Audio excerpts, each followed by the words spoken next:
just a second ago to do that, and No big deal. We're in the certified. We called the attorney. we are on May Okay. 17th. Good evening, everybody. Today's May 17th. We're our regular meeting in 2023 at 6 p.m. Calling the meeting to order. If Director Fuss would lead us in the Pledge of Allegiance. Thank you. Please join me in the pledge. I Pledge allegiance to the flag of the United States of America and to the republic for which it stands, one nation under God, indivisible, with liberty and justice for all. Thank you.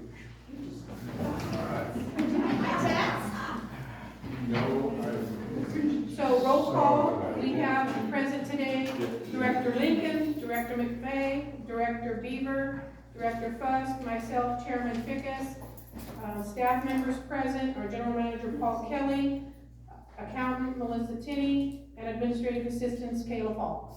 Welcome everybody to our meeting tonight. At the beginning, we have open time, so anyone wishing to speak about any item that is not on the agenda, now is your opportunity.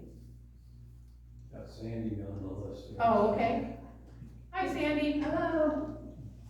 Well, I have some good news on Firewise. Dennis and Linda and Debbie did a lot of work and they got us a credit.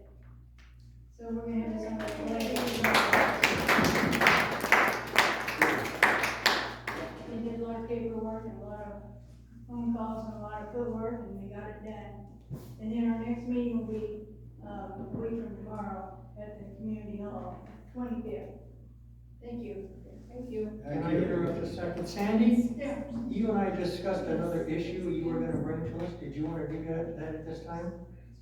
Did you want me to talk about that now? It's open time. This is the appropriate spot if you choose to. Well, I mentioned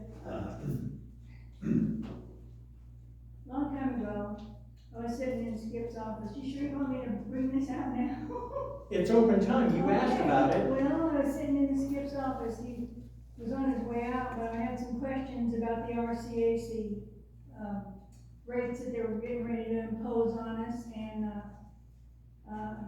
Roberto come in and put a check down on his desk to sign for a used dump truck. In some of the prior meetings, they had discussed buying another dump truck, which wasn't really necessary because our dump truck doesn't go out of 5,000 miles a year, and so it would have been exempt. But anyway, they located one down south, and he wanted Skip to sign that check. And I said, Roberto, is that the one that was $78,000? And he just looked at me and smiled, didn't answer my question. So I don't know if they ever actually paid for it with that check or a grant. I don't know for sure. But it would be interesting to investigate that and see if there was a check for $78,000 or for a used dump truck that was driven up here by Roberto, because he was the only one that could drive the truck. And I presume that's the one that we have now. Correct. The reason I wanted her to go ahead and do that is we went out and got a loan through RCAC for a dump truck and trailer. So if a check was cut for $78,000 to $90,000, the only question I have is what happened to the check?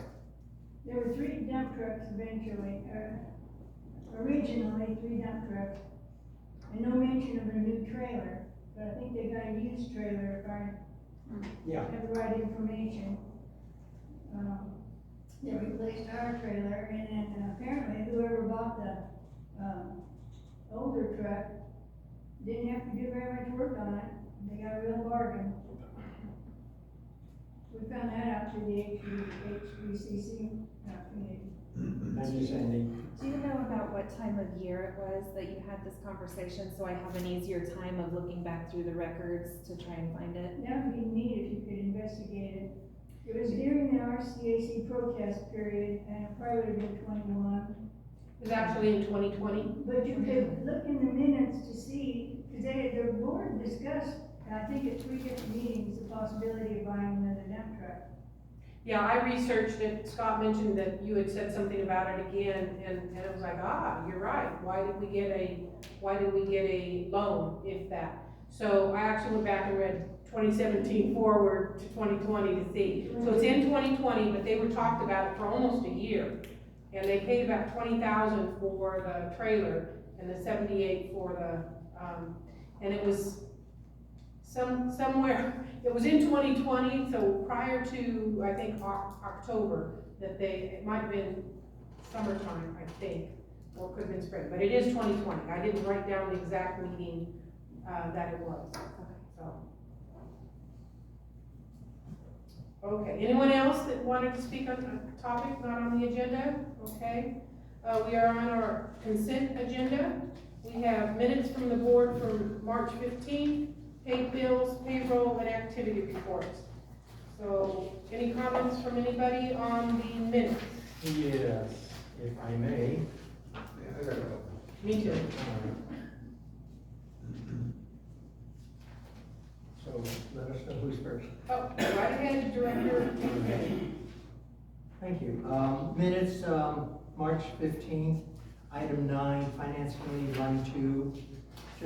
Just a correction, change him to he. Him and Director Fickus discussed. It's just minor. No What biggie. section was that? 9A. Item 9, line 2 of item 9.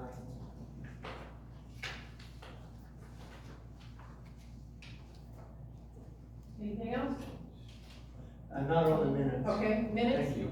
You got questions on Yeah, minutes? just a question on the minutes, on page 2, under the overtime, and Joanne spoke about the front page article in the regular searchlight about per and poly substances. But I don't think that's quite correct, is it? What? Been a long time, I've slept since then. It couldn't be per, I had the same question mark on that. I know that some substances that they're concerned about right now, but I don't think they're per and poly, or something else. We'll fix it. It's, prochlorate, it's hard to say, it's Porclorate. Oh, okay. And, basically it's PFAS, it's whatever makes up the PFAS.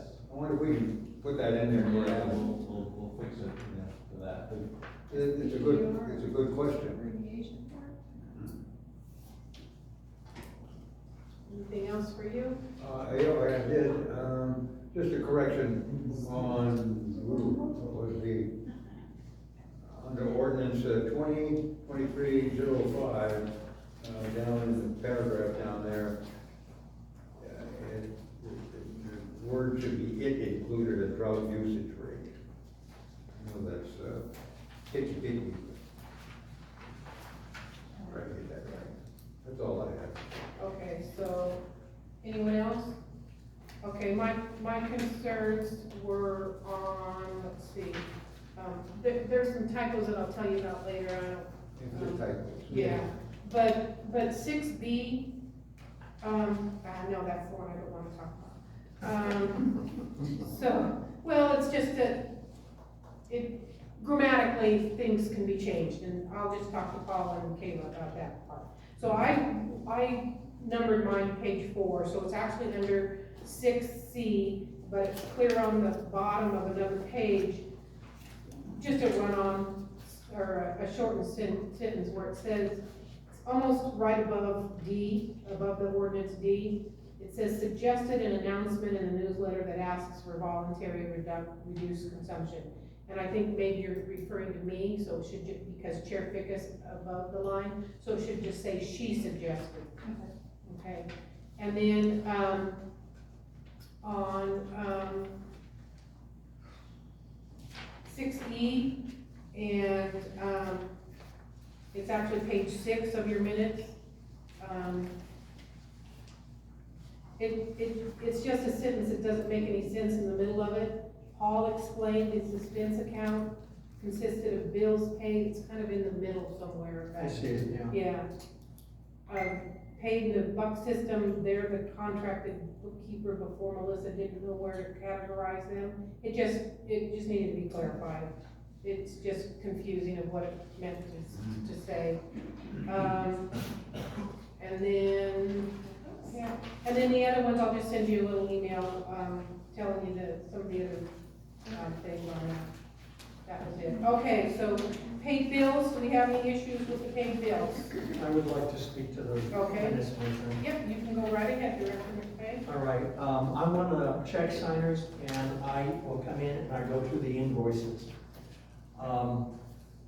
Unfortunately, the last time, our general manager was out at a conference, so I was unable to ask him questions about a couple of items that I was not sure of. And so I waited for him to come back, but unfortunately, being diligent, our staff filed the bills into their proper folders. Good job.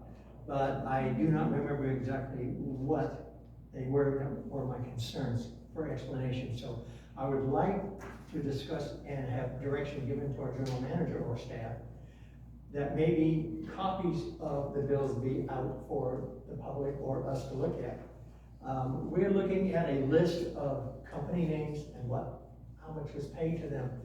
The details are missing. And in the details lie what really happens. I'd like to have that transparent for everybody. Okay. Through the chair, we did have a little conversation about this, and I think what we'll do is, definitely, that information is in the check signer's possession as they go through it. Yes, we then go file those invoices into their vendor file. And so before we do that, we'll just make a photocopy of them and then attach that, or scan them in a PDF and attach it. So at least for a while we need it, or we can make it available as a hard copy here. We can just make that available. That way you can see what the information is, and Director McVeigh or any others that were signing checks that have questions, they can let the board know. Right, Okay. I normally ask questions when I run into something that I want to get an answer for. Right. And I want everybody here to have that same opportunity. I can't resist mentioning, since our bureau representative is in here, there's a $50,000 check for our Win Act payment that he and I negotiated about, so.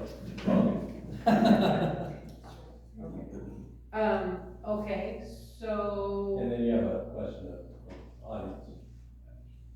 Yes, I just have a suggestion as far as on Scott's topic, that maybe we could give flags, little flags to the directors if they don't get their question answered at that time, and you could just flag that bill, and then that bill wouldn't get filed until the question was answered. That would save you a lot of photocopying. yeah. I have no problem with that. I didn't have my notebook because I'm normally unable to get answers. Whatever, usually, yeah, Yeah. just circumstance. We will make it better and more transparent. Thank you. That's good. Anyone else on the, I had one question. okay, yeah? Who is Harold Beck and Sons? Harold Beck and Sons was a company that we got, I believe, some, valves or something for the water treatment plant. It was. Okay. As well as $17,000. Yeah. Were those the actuators? It was- Actuators. The actuators, yes. They were in one of the reports, no, they were replaced. It was in the bill. Yes. Okay. The only question, or I didn't have a question, just to confirm, the Shasta County Registrar for the $7,400, Yes. that was for our election Yes, it was. costs? Okay, Yeah, I just that wanted was to. our share portion. of the election costs for the Happy Valley area or our specific district. Okay, Well, so that's, okay, so we can kind of expect that every 4 years then? 2 years. Oh, just correct, every 2 years. We need to have it in our mind for the finance committee, that should be budgeted every 2 years. Okay, So it wouldn't be necessarily in the 23-24 budget, but it would be in the 24-25 budget. okay. All right, and then payroll, anybody have any issues with payroll, or things we do? No, I got clarification on, some, double time. I did have some questions and, maybe our general manager can share the reason for the double time and what happened. First of all, it's not in this check. Oh, you're right, it's not. You're right. Maybe we can table it then. Yeah, so let me do that when it shows up in this, just. Not a problem. Activity reports. I have a question. Sure. On the activity report for April, Mhm. at the end, it says payroll expenses, salary and wages, the 59,500, does that include the taxes as well? It does, okay. That's why there's a difference between the payroll, 42,000, and the 59,000. Yeah. Okay. Anyone else on the activity report? So the question I had was, I was looking at the PG&E bills, and it didn't quite add up to what I saw here compared to, what we paid out. So I added up all of the PG&E bills for the distribution, administration, and the claim, and I couldn't come up with, the same amount on the, check register for the transaction, what we paid out to PG&E. That's a little Well, first of all, this is for the month of April, Correct? and on the check register, you have some checks that included April and May. Okay. But otherwise, I'm not really sure, we have to go back and check and see. Okay, that probably would do, yeah, if it was May 10th, so well, some of them were included, that's what was weird, because some of them were included, the May 10th was included in the April, and so, okay. The split was for running the report as opposed to, when the items were input and the dates. Yeah, I mean, I know that's what happened in the past, and that's what I was just wondering about. As Okay. far as where you're looking on the P&L for those numbers, you've got the water treatment plant, PG&E, there's the distribution, PG&E, and then you come up and then there's the, wells and booster station, PG&E, as well as administration, PG&E.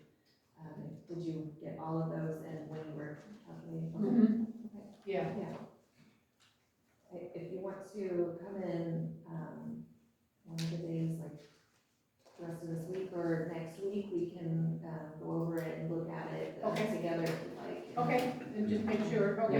Yeah. Yep. All right, Make double that sounds sure. good. Okay, I think that's my big deal. Oh, no, that was just for you. What did we do, so on the vehicle maintenance and expense, on the Ram pickup for 2019, for $994, I just was curious as to what that expense was for. Let's see, which is, that one's under water 40500? treatment, water treatment plant, so, oh wait, no, that one's distribution. You know, Well, I know, is it distribution or is it water treatment plant? It's the distribution The one. distribution one. I'm pretty sure that's tires, but I'd have to Oh, go yes. back and make sure. Yes, that is. I believe it was tires. Okay, so Distribution that's was fine. tires, Okay. water treatment plant, we had a battery recently that had to be replaced. Okay, all right. Okay, anyone else on the activity reports? Yes. If no one else, since I have a turn. Yeah. I just remember one thing, I don't see it on here either, the AT&T bills for the wells and booster station, are they? Yeah. They're not listed under the wells and booster station utilities though. Yes, they are. Yes, they are, I like that. Page. Okay, so it is coming up on here also higher than what we had originally set up. I worked with our interim manager to get that bill cut from the $900 to $1,100 a month down to $76 a month. And it looks like our grace period has kind of run out. What line are you looking at? Page one, distribution, and you've got the, AT&T booster, it's $242. Now, page one of the. Can you give me a number? 40215. Yeah, there you go. April 4th, 0215 on the active work. 4,000, find I'll number let you guys 4,000. figure that out when they find it. No, 4,000, go back to 4,000. Back to- Right here, Oh. so he's talking about this. Oh, okay. We never charge for every time of The water. third one under distribution on page one. Right, I was looking over on the utilities for wells and booster, and I thought it might have been there, and I didn't see it. Anyway, I also noticed in the last batch that it was significantly higher than that amount. Basically what it is every time an alarm goes off, even if they have to respond or not, we are charged a fee by day part, and they have 3 or 4 different day parts where the fee goes up, okay? And I know when they do the skater work and improvements to the well, that goes away, but that's months away from now, and we're spending $800-900 a month on this bill. And I'm wondering if we can contact them, explain being a disadvantaged district, like we did before, and get that dropped back down. They even gave us a credit on one of the bills, it was like $1,100. So I'd kind of like to see that done to save us a few thousand. Right. Yes. We will contact them for sure. I think Director McVeigh is correct. They gave us, it was a year and Right. it expired and the new bill, so we just need to So we get it missed back to us. getting it back, so we missed it for a few months actually, then. Right. Okay. Yeah, and it will go away when Yeah, the SCADA and emergency electrical repairs project is complete. I did see one other thing that I had missed, which was, line 40300, and it was the personal safety equipment for $1,298. I was just curious as to what that safety equipment was. We just, got in, what was it, hip waders, boots, and safety vests, and, new hard hats, and things New like hard that hats. for all of the guys. that kind of goes to my point of having those bills available for us. We'd answer the questions a lot of times. And that was in our, budget? So we didn't go over budget purchasing these items? No? Okay. Okey dokey, I need a motion to approve the consent agenda. So moved. You go ahead, I'll second. Okay, well, either one. You spoke first. So I have a motion by Director Fuss to approve the consent agenda with the corrections made, on the minutes, and, a second by Director McVeigh. All those in favor say aye. Aye. Any opposed? Motion carried.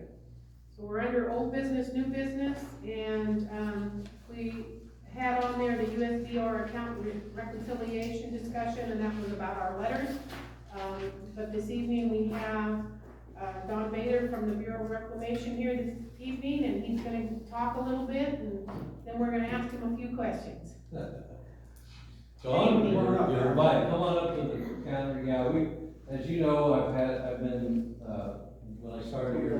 Yeah, I guess, I don't know what's the best spot. Thank you, Don. Reached out to the Bureau, and Don and I have had some good meetings and conversations, and We appreciate you being here. did a lot of stuff, so it was nice of him to come, and, would love to just have him give a little update on what's happening with this year's water year, and thanks for being here. I take all the credit for Shasta being full this year. That rain dance you were doing. No, it's a great turn of events from our worst 3-year drought we've seen on record. Yesterday, I had the pleasure of going to the Trinity County Board of Supervisors meeting and explaining why Trinity Reservoir is still less than half full. And I want to let everybody know what we explained, me and Mike Dixon, the executive director from the Trinity Restoration Program. That's really key, because all my calls have been, why are all the other reservoirs full and Trinity Reservoir is still less than half full? Shasta, 4.5 million acre feet total volume. The average annual inflow to Shasta is 5.7. So if we just get a normal winter, Shasta's in good shape.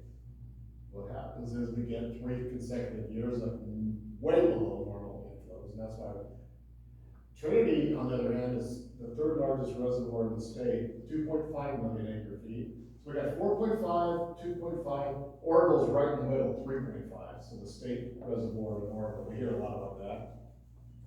Trinity, 2.5 million acre feet, the annual inflow to Trinity is about 1.1 million acre feet. So it does not refill in a year like Shasta does. We've seen Shasta go from 1978, the worst year on record, 240 feet down, and fill the next spring. Yeah. Right, some of you folks probably remember that. I haven't been here that long, but. So Trinity just does not refill as quickly. That impacts a lot of things on this side of the hill, because I made it real clear yesterday to the board there. The purpose of the Trinity River Division, reclamation big dam, it wasn't for flood control. Shasta was built for flood control through the Central Valley. Every other dam the reclamation built was first for flood control. Trinity was built to divert water to the CDPD side. That was the purpose of the Trinity River Division. That's why they built Trinity Dam, Lewiston, the 11-mile tunnel into the back of Whiskey Town Dam. All that was done in like 4 years. It's just incredible to think about that going on in the early 60s. So I explained that to the board. The purpose of Trinity is to divert excess water. We call it excess water, but it's built to provide water for the Central Valley, for us. Okay? And so that went over pretty well. I mean, but the refill potential on Trinity was just that 3 of the worst years on Trinity, it's still low because they don't get the big winters, especially this year. The big storms, we got enough here at Shasta, Folsom got more, and then Fresno got so much more that that's why you see all the flooding downstream. We did not release 1 drop of water out of Shasta for flood control this year. So, unlike 2017, 2019, when we had all kinds of water coming through here, not 1 drop of water, because it was a hit or miss this year going in. We got great storms in January, and then the spigot turned off for 5+ weeks. We didn't get a drop. And then all of a sudden March came and we got some big storms, so it was great. So I'm always optimistic, but I'm always cautious that you don't know what the winters are gonna be here. But I bring that up because the discussion is why did Trinity refill? It's just that it's a big dam, it's a small drainage basin compared to the other dams in the state. So what does that do for us? Well, your allocation is based predominantly on what Shasta's sitting at.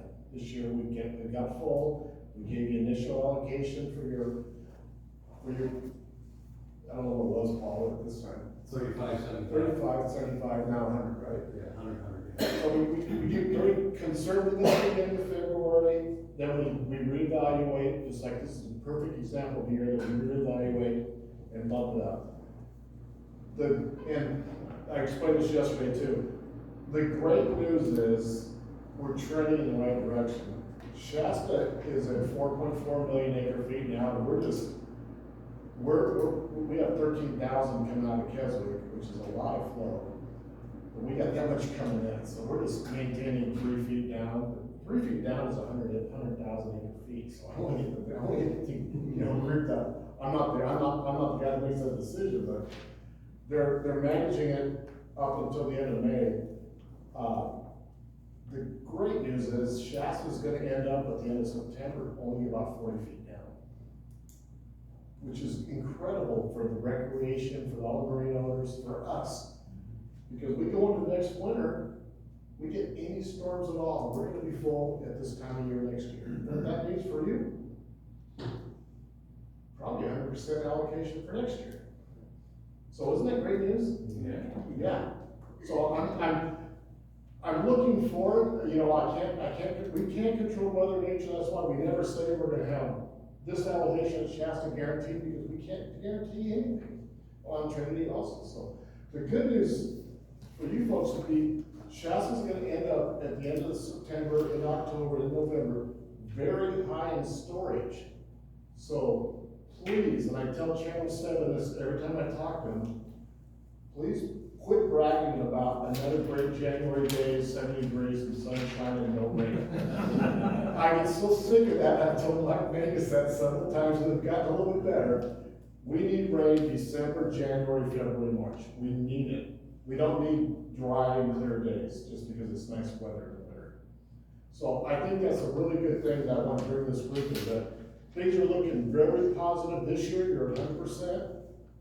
And things are looking very, very good going into next winter already.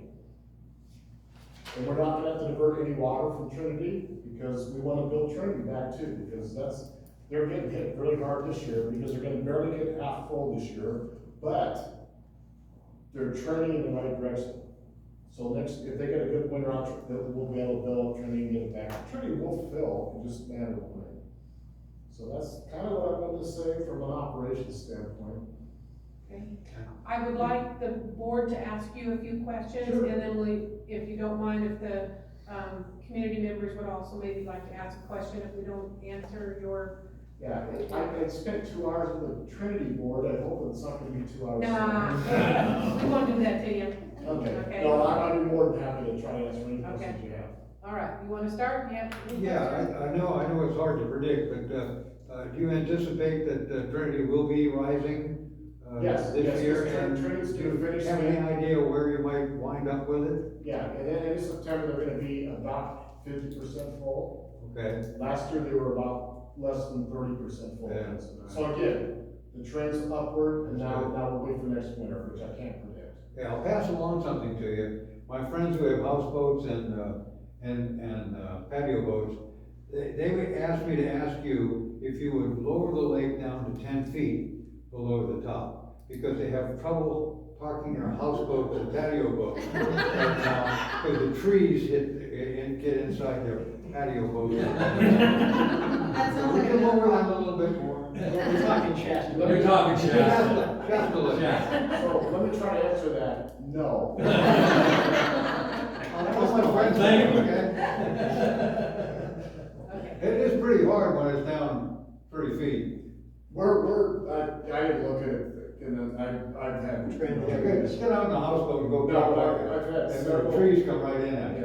Yeah. Oh. 10 feet on the But other. it's too bad, isn't it? That's a lot of volume of water, so we're not gonna, recreation does not steer our operations. Yeah, that's right. Yep. Director Lincoln, did you have any questions? Okay, Director McVeigh? If you are willing, I have a number of questions. Sure. If it's okay with the board, everybody. Trinity's mainly filled by snowpack, isn't it? 90%. 90%, so that's why it should continue rising. Yes, Pretty yes. good snowpack. For the board's understanding, and especially the community's understanding, can you explain why there are pulse flows coming down Clear Creek? Clear Creek is for the fish. We were told that, I'm sorry, a few years ago, that it was part of the salmon restoration, but having watched the pulse flows, it scours out the gravel beds where they might spawn, and after pulse flows, we see dead salmon in the river, the creek. Okay. Seemed like they would spread the water out a little less dramatically, 3,000 acre feet all of a sudden. Yeah, let me preface this by I'm an engineer, not a biologist, so. Okay. So the reason they do pulse flows is scour out the silt that is bad for spawning beds. They want to get the gravel in there where the fish can go and spawn in good bed. Okay. The pulse flows also attract the fish farther upstream on Clear Creek. Clear Creek is a very successful tributary for the salmon. It's the best trip on the whole Sacramento Arm.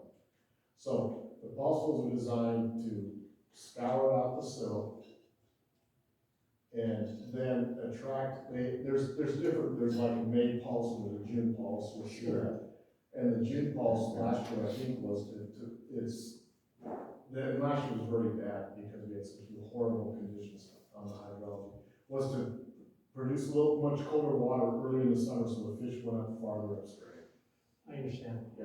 From our community standpoint, what 3 pulse flows of 3,000 acre feet each go past, and we were given zero allocation. It was a bitter pill to swallow.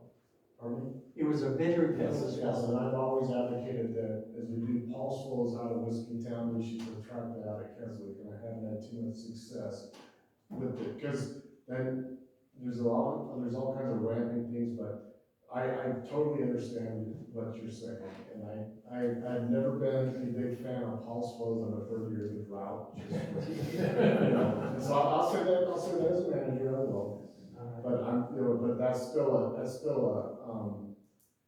biological opinion, that's federal law, that we have to follow these rule sets that get set. We're reconsulting on both the Sacramento and the Trinity. So those are rule sets that when you get a chance to have public comment on a draft biological opinion, that's when you want to say, hey, what are you doing here? Yeah. Have you investigated, followed up? Is it doing what you wanted to do? And that the word is, it was very successful on clear. Okay. Next question, this deals with our allotment, M&I water particularly. We have 256 irrigation customers, and their M&I water usage is not included in the allocation amount. I've taken and done just a health and safety calculation, and you're looking at about 214 acre feet of water that those customers will use for M&I. And is there some way of getting that put in to that 3-year average so that we can boost that up? Because that's not being calculated in the numbers through the Bureau on what our max allocation for M&I is. I would ask you to maybe provide Paul the data behind that, and I can certainly have folks looking at it, because I can't answer it off the cuff right now. I understand that. The other thing then would be to clarify with the community, any water we purchase through McConnell or other agencies should be added to that figure for that year, is that correct? So our allocation is 2,265 acre feet this year. We purchased 500 acre feet, and we were granted a gift of 168 acre feet. So you're looking at this year potentially M&I water being 2,930 plus acre feet. So if we were having to do a 3-year average, I would hope to see that number boosted for us, because when you do have a drought, we're cut to 75% or 60 or 50. We've been able to boost that number to where we can survive a little better. Yeah, because you used to be all ag, really. Yeah. Right. Yeah, and I would have to just, again, maybe work through Paul and get you because I don't want to try to tell you something. I understand, but Yeah, I understand exactly. I'm looking to secure water. But that gives you better coverage in these dry years. Yes. Yes. And I'll just help for Don. I've had this conversation with Jake. Jake has already confirmed that purchased water, like McConnell water, if we use it this year, because remember we had to make that commitment back when we had an additional, that will be classified as M&I water. That's great. When future calculations for your historic M&I shortage policy. That's great, because Jake works for me. He's located in my water and lands office in Willows. They manage all the contracts, including your contract. And so when I say I know what I'm doing, it's because Jake told me what to say. Two more. So that's good, Paul. It's really good. Good clarification. 2 more easy questions. Okay. And I'll be done. Do you know of any water agencies south of us who might benefit from a transfer? I know it's a full water year, I know. but we have more. CCCSD is probably your best bet. Who's this? To hang on close. Okay, so you think they're our best bet? Yeah. All right. Nobody further south that we can tap into? Willows, Williams, or even into the Delta? That would be a Jake question.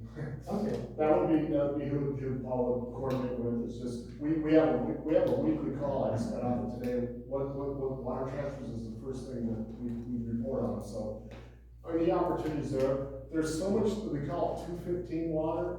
The river is in excess right now. And so people are able to divert for free. Yeah. So they're probably not too interested in paying for transfer. Oh, of course.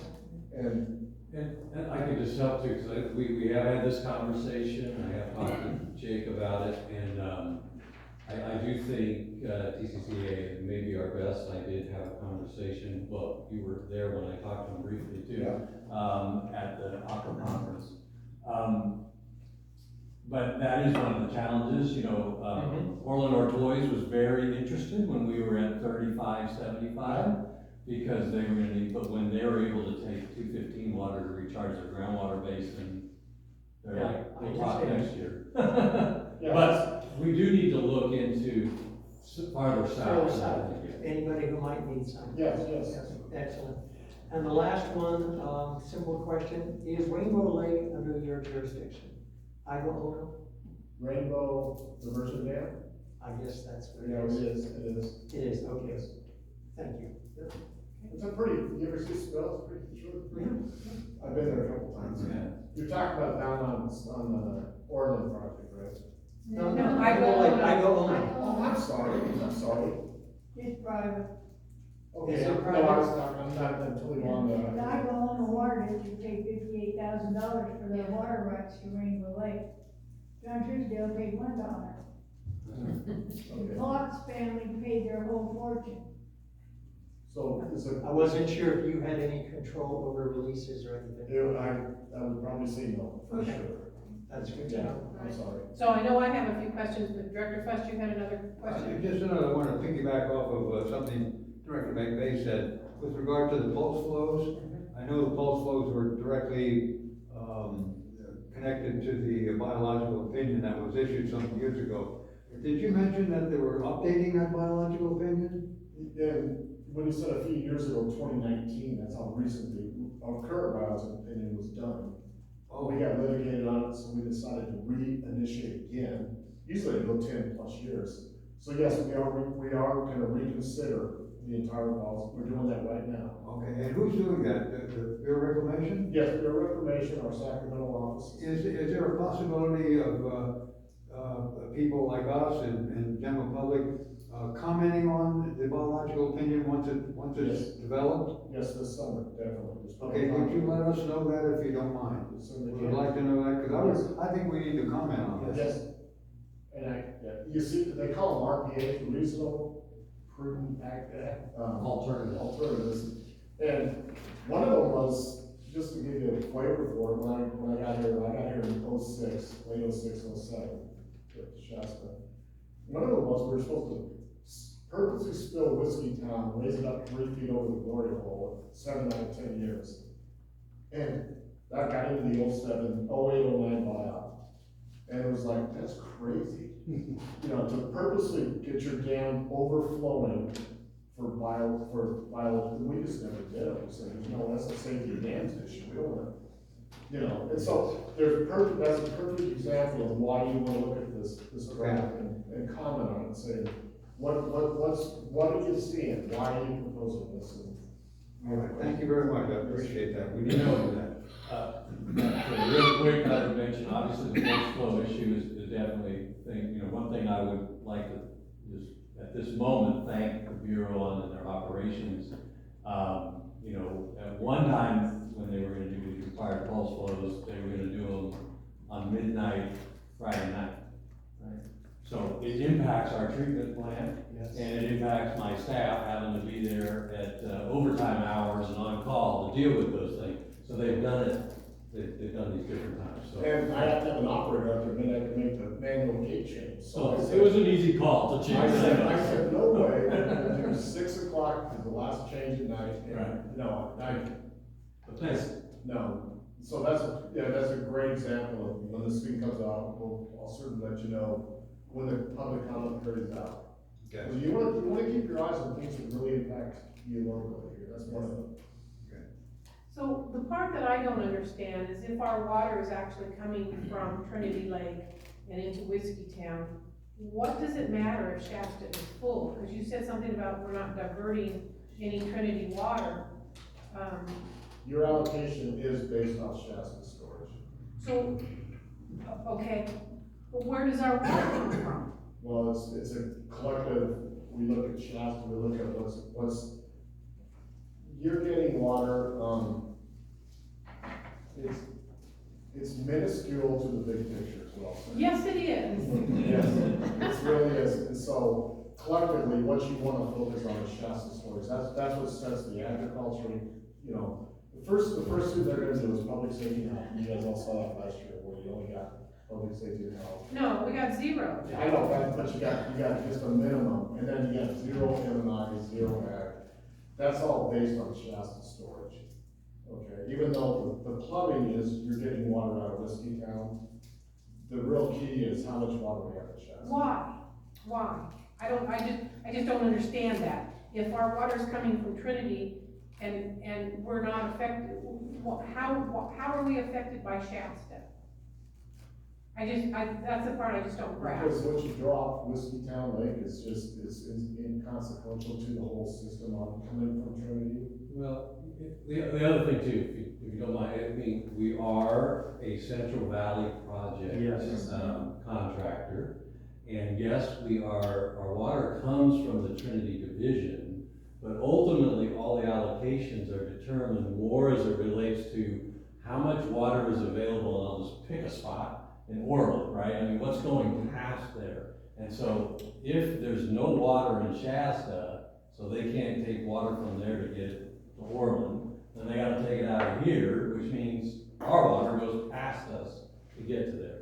So when there's water available in Shasta to be able to do that, we're all part of the same pool, then that's what gives us the availability. When I say, I hope that better explains it.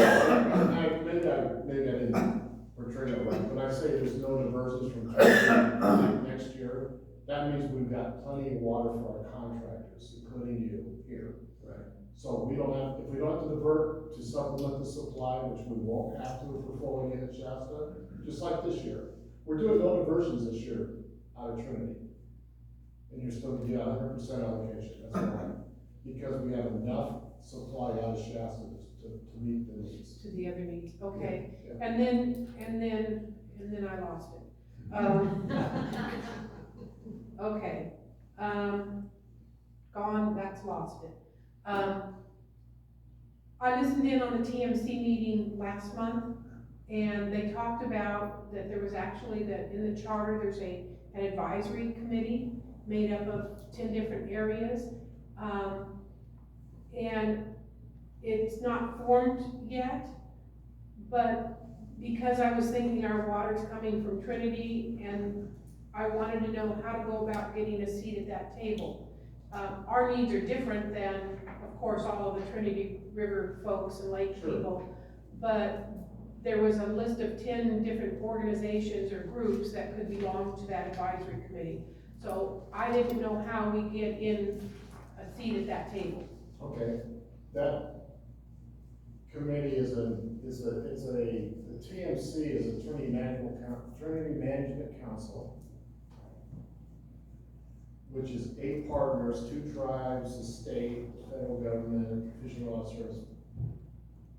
The advisory committee talk is like more of a public, separate group. It got disbanded when Trump took office in 2017, so it hasn't been resurrected yet. Correct, They're trying to resurrect it. correct, that's what So I understood. what you just brought up would be a good thing for us to get to the restoration program, saying you are interested in being part of that council. Right, Yep, so that's what I would offer right now is that we can get word out to my restoration office out in Weaverville that this group is interested in being a partner when and if that council gets resurrected. okay.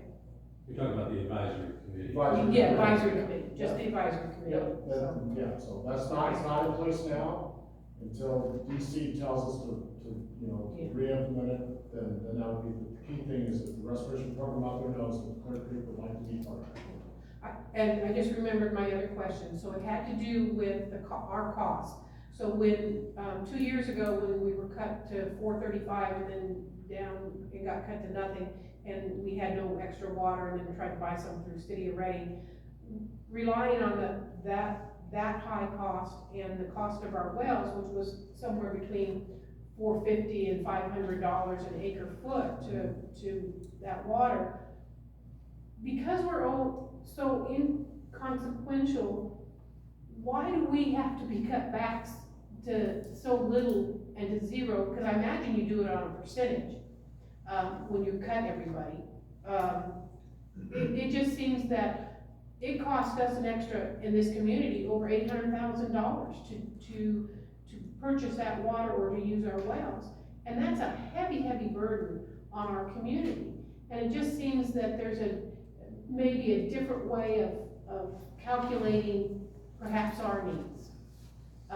Those wells originally were emergency, and yet we had to rely on them all year. And that to me is not an emergency, for not even getting safety and health water. I don't know why we couldn't at least have gotten some safety and health water. Definitely promoting whatever percentage, a percentage for M&I up here, trust me. It's the, senior water rights first, the second, juniors are second, you guys are junior water right holder here. What we're doing on the reconsultation is avoiding us getting into that situation ever again. So we're trying to build a plan that will multi-year droughts, that we won't get ourselves in the same situation we were last year, okay? Okay. So that's the plan, is to cut the settlement contractors back in drought years enough that we don't get Shasta as low as it got, and Trinity as low as it got, that we don't want to put health and safety being our allocations ever again.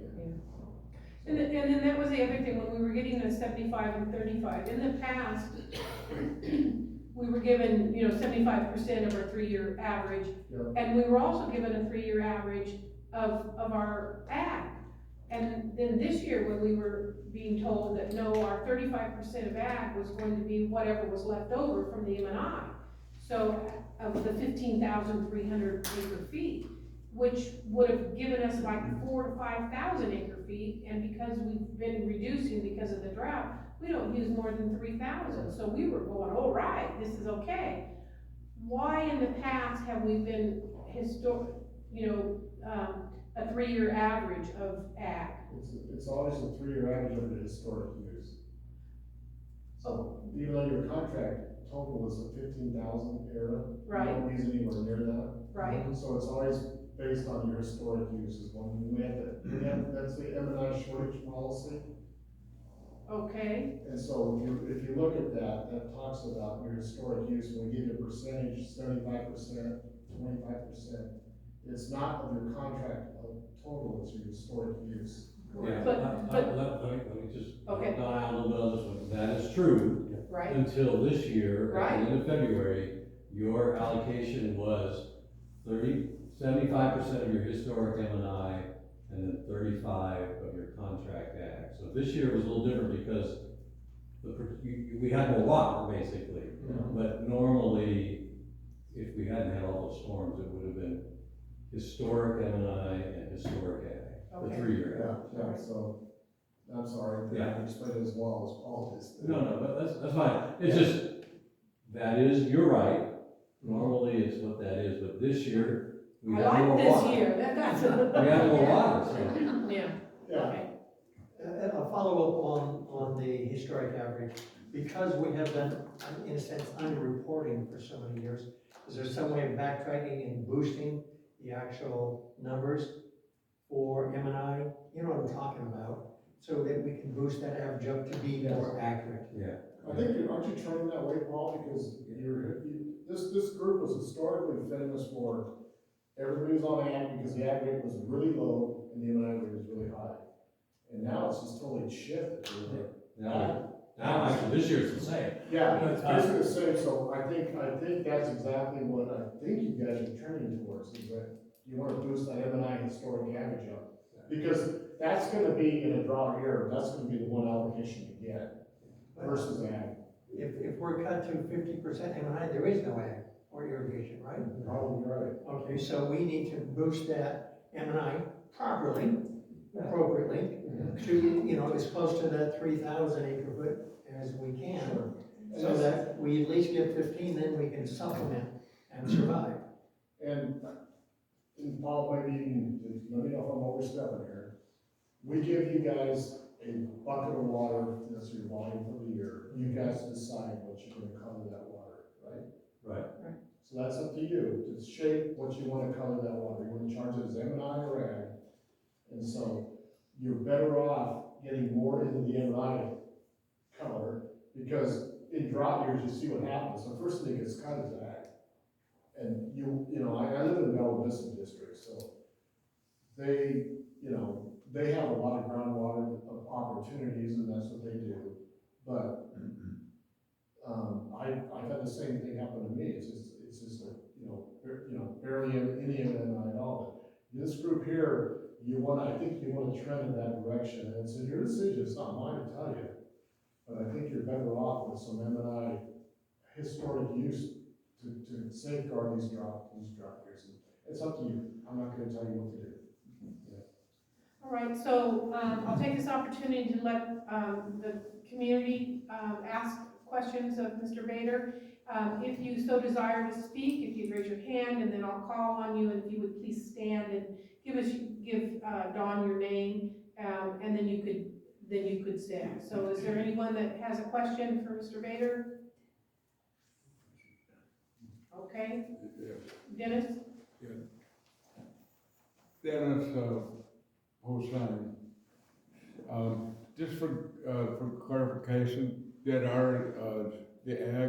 did that get bumped up to 100%? Yes, Oh, Yes. it did, because yes. the last I knew. I was gonna tell you that your letter was slightly dated. That's okay. Well, He was in Europe. That's right. Well, and then, something else, it seems as though,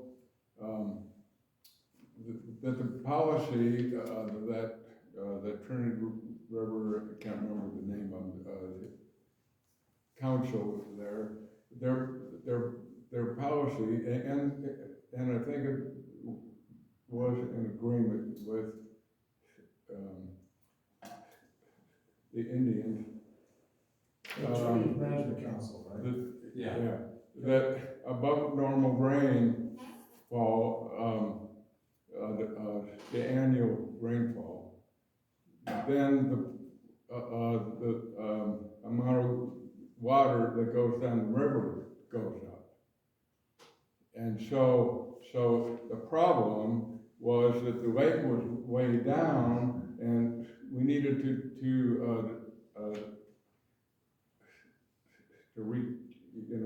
refill the lake. But the policy was above normal rainfall, let it down the river. And that is why the lake is where it's at, in my opinion. Dennis, Have you got a? is it Dennis? Yes. You're exactly right, Dennis. The 2001 record of decision for the Trinity is based on providing flows for restoration purposes, because building the dams was detrimental to the fisheries. There's 5 water year types at Trinity. Normal, you go wet, extremely wet, or you go normal, you go dry, critically dry. This year we went to wet, and that's a volume of water that, regardless of the reservoir level, and that's back from this year. I'm not a fan of having this much water dumped for restoration when the lake's this low. So we're reconsulting on that. I mentioned the reconsultation. That's part of the Trinity reconsultation, is to get a better plan when the lake is so low, not to do what we just did this year, because we're following federal law by doing that until it changes. And we're gonna have this is gonna be changed by next spring, so it's not gonna be a 5-year plan to try to look at what we're doing. So that has been brought up on the Trinity side, and you're exactly right. We need to consider where, carry over where the lake's at, even though we get a wet year. Yeah. Let's save some of that water and get the lake back up, because when Trinity's low, we have a lot of problems with temperature for fish and everything else. Yeah. Let's get it back up to a good spot and save some of that water in these wet years. Yeah, and then, the problem will be if, say, that, the next year, the next winter, if that's a real low one, then Trinity Lake's gonna be screwed. Yeah. We're gonna start out low and go way down, and and that's gonna be bad for, the salmon. Yeah, and so I mentioned this year, we're training at the end of September for training, it's gonna be more than double what it was last September. And so we just gotta hope for a good winter, and we'll continue to build it back, just like I mentioned on Shasta. Shasta's gonna be it's gonna be very full at the end of September versus what we've seen in the last 3 years. And just a normal winter, we'll fill that thing up easily. And so that's the plan, is to build and build up collectively. But we gotta change that's what I was at the training board yesterday, it's just, the rule set does not take into account when the reservoir is really low. Right. So we gotta change that rule set. When we voted this project in May 1963, now correct me if I'm wrong, but it was supposed to be for agriculture. It was JFK's 7th project in the Central Valley Project. It was all supposed to be agriculture. The government come around and had us all sign papers where we had easements for them to come in and place our ineffective water meters. And they were all for ag. Everything was for ag back then. There was no mention at all, especially in the original election, for M&I. But we all knew we had a we had little hand-dug wells, 10, 20 feet deep, and then it went dry when you couldn't irrigate. And our irrigation come from Rainbow Lake. We'd flood our property, we'd fill our wells for a little bit. Rusty, dirty water, it wasn't clean, but there were a few people out here that did have drilled wells. But somewhere along the line, it seemed to gravitate over towards M&I. And also when I was a kid, I lived in Mineview. All of us that had horses lived on Clear Creek all summer long. This is in the 50s and 60s. I never saw a salmon, but I know that the miners, when they dammed up and made Seltzer Dam, it was only 4 feet high, made out of logs so that the salmon could get over it. So apparently there were salmon at one time, but somewhere along the line, they disappeared. We knew every swimming hole, every water hole, everything on Clear Creek, from the highway clear up to the dam, to Seltzer Dam. Usually you'd see a dead one laying along the bank, but we never came on any salmon. So at one time there was a big population. Somewhere along the line it declined, and now environmentalists and everybody involved is trying to reinstall them back into the creek, I guess. So hopefully we can get back where we've got good ag programs out here again. We were going really good until about 77, 78, we had a drought. Seemed like every time we turned around, we had a 3-year drought. Historically, I don't know why they were always 3 years. Yeah, that's my experience too. Yeah, and I know we have committees that are working on trying to get ag going again, but it's a little bit hard at 71 cents a 100 cubic feet. 17 cents was ideal. Yes, it's 71, I'm at 73 in my group. So. Bella Vista historically is always more expensive. When Trinity was completed in Trinity Revision 65, EPA didn't exist, that came in effect in the early 70s. In Central Valley, CVP, Central Valley Project Improvement Act in 92, put a bunch of more restrictions on fish and wildlife benefits, over ag. So the federal law has changed significantly since they first built the dams. And that's put us in the position we are today. Okay, thank you. Yeah, and so I'm a federal employee, I've got to follow federal law, and I will until I decide to quit. But there's just been so much more regulations put in place since 60+ years ago. Especially with the environment. Yes. Yeah. And the environment, climate change, all stuff we hear about. But I think the reconsultation, we've got really good folks working on it for the new rule set, called biological opinions, which is a rule set. And our folks are really, really reasonable. They have to deal with the state and other agencies, but our folks, I will go to bat for them. Paul, I don't know, you know a lot of them. Yeah. They're very reasonable, and they really do advocate for agriculture. great. Yeah, that's all, I don't know if I'm overspeaking that. They do. Stand, Jackie, and Okay, I was just gonna say, back when Sandy was talking about when, Kennedy, issued the water for the egg, there was no treatment plant at the time, and that's what costs us a lot of money. It makes our water go up, is that it flows through everything. We don't have like ACID, it comes straight out of the river. There's no treatment plant, it's strictly for egg.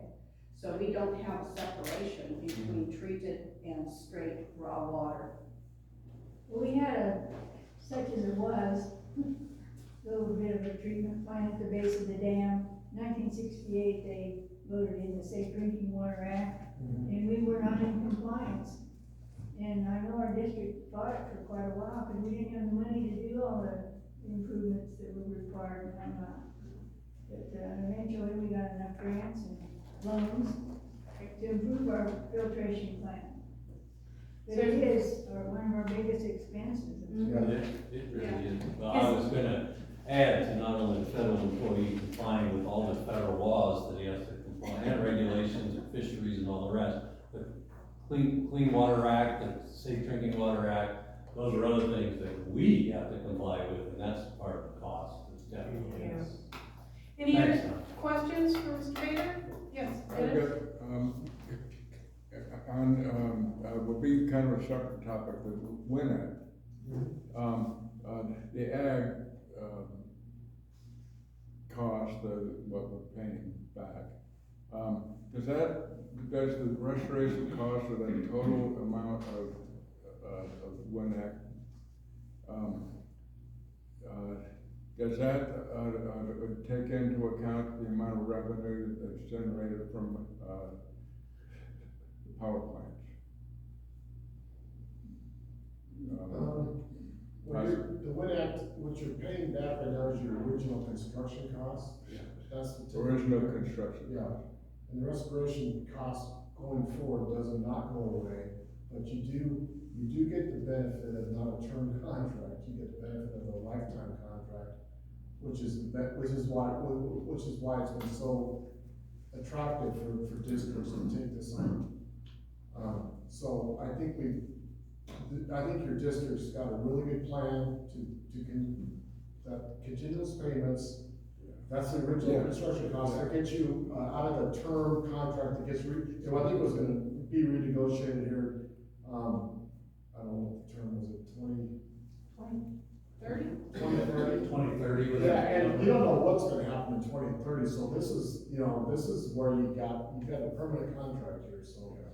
You're just paying off construction, and the restoration is a separate account. Okay, and then one thing, on the same topic, I know, looking at I've got an old,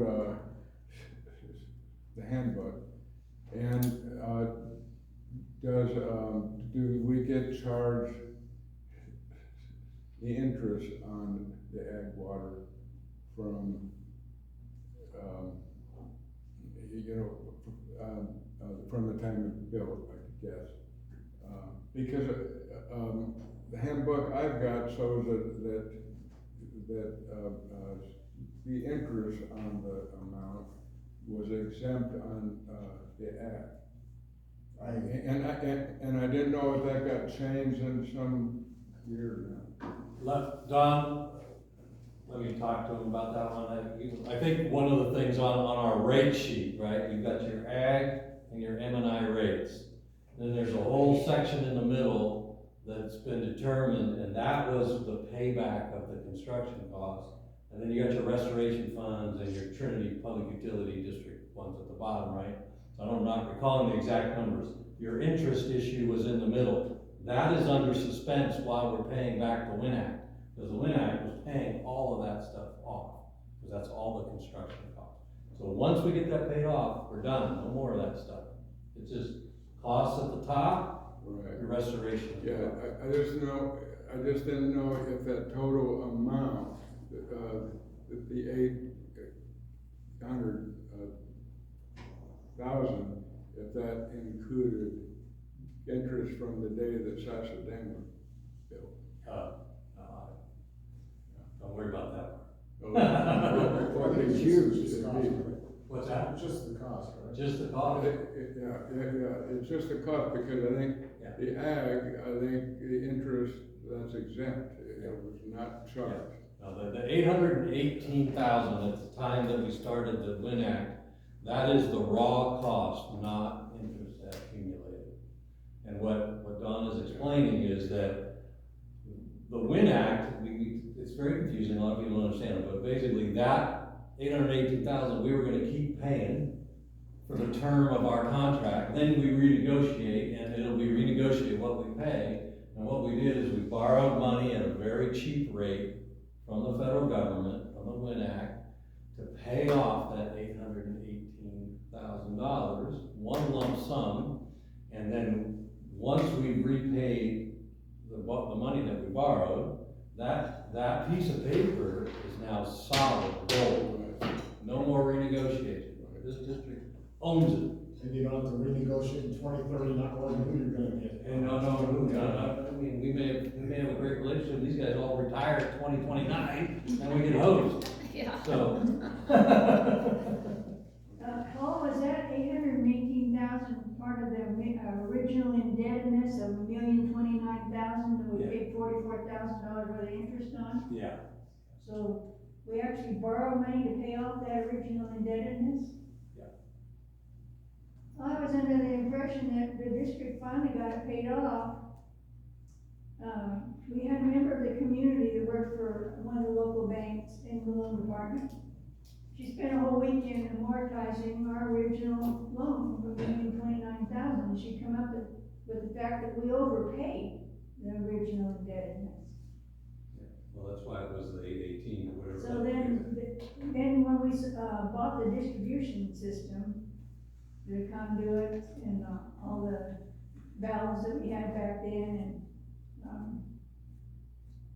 didn't they give us a big discount because they wanted to get rid of our district? I remember they wanted to get rid of all the small water districts back then. They didn't wanna have to deal with all the indebtedness and figuring out what this WIN Act loan and all that stuff is, and That's good history and intel, Sandy. I do not know exactly what that number is, but, well, I have it. basically that's true. I have it in one of the old newsletters. All the little districts like this that the Bureau owned all the distribution system on, they were very happy to have a district take over that. Yeah, they were gonna sell our whole distribution system to us for $1. Right. Yeah, it Just to might get be rid over of it. there somewhere. but Good, not- we were supposed to get a big discount on our original indebtedness. Yeah, I don't have it up here right now, but I have it in my files. the 818 was a big discount. About $500,000. So that was a discount. Yes. Oh, Anyone else? Any questions? Yes. Uh-oh. Hi, Dawn, my name is Joanne Bloomquist, and I'm very encouraged to hear that you're gonna reevaluate what happens to Trinity Dam in a wet year like this, because it was very, very upsetting to look at the record searchlight and see they show that there's more water going out of Trinity that's coming in than is coming into Trinity, and at some point it was like 8,000 cubic feet a second and 4,000 coming in. I'm thinking, Yeah, and the dam is really low, and why are they letting so much water out? And so, thank you for letting me know that they're reconsidering that. and I'll just clarify, Trinity, regardless of where the lake's at, 1.6 million is the inflow for the year, this year, the wet year. The restoration is 701, so it's less than half of the inflow. So that's why Trinity's gonna build up this summer, because what you're seeing right now is peak flows for the restoration. That's why there's more going out than coming in. But right now, as they start dialing back, as we dial back the releases, you're seeing Trinity come up about 2 feet a day. Yeah. So it's the timing of that volume. It's right now is when they wanna move all that gravel out and, blow the river out like it used to do in the winter without the They're dam. not doing that anymore then. No, they're doing it, but you'll see the lake build up more in the summer months because the releases are gonna be lower. But we've got a lot more coming in at Trinity than we're gonna release this year.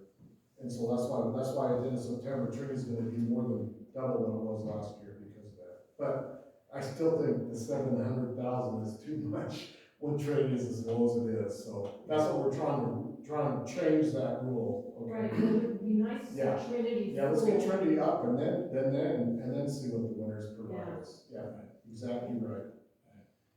Anyone else? Okay. Thank you so very, very, very Yes, much. thank We you. appreciate it. And we weren't mean, were we? No, you know, and I would just offer that I would be more than willing to come back this fall or anytime else that you wanna get a quick update, just to see how things are shaking out. I'm more than willing to come back, okay? So thank you, everyone. No, Thank thank you.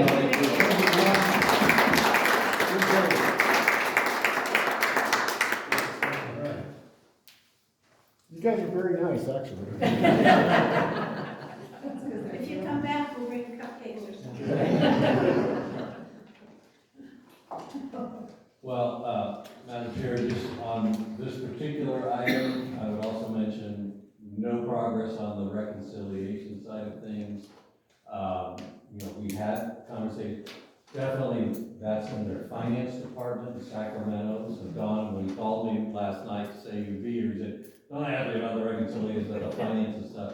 And, you know, truthfully, I told him, we're okay with taking as long as you want on that, because we're trying to get the WINAC stuff paid off. And so, you know, what we may or may not owe you, but another 26 or 30,000, we'll deal with it when it's time. Or less. Yeah, or less.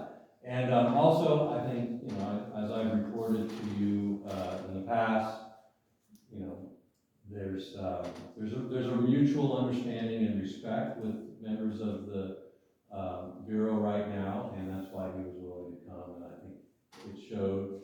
And I think that though they feel like they've had a decent relationship with the district, some of the past managers, they may not have had as good of a relationship with them. So testament to you.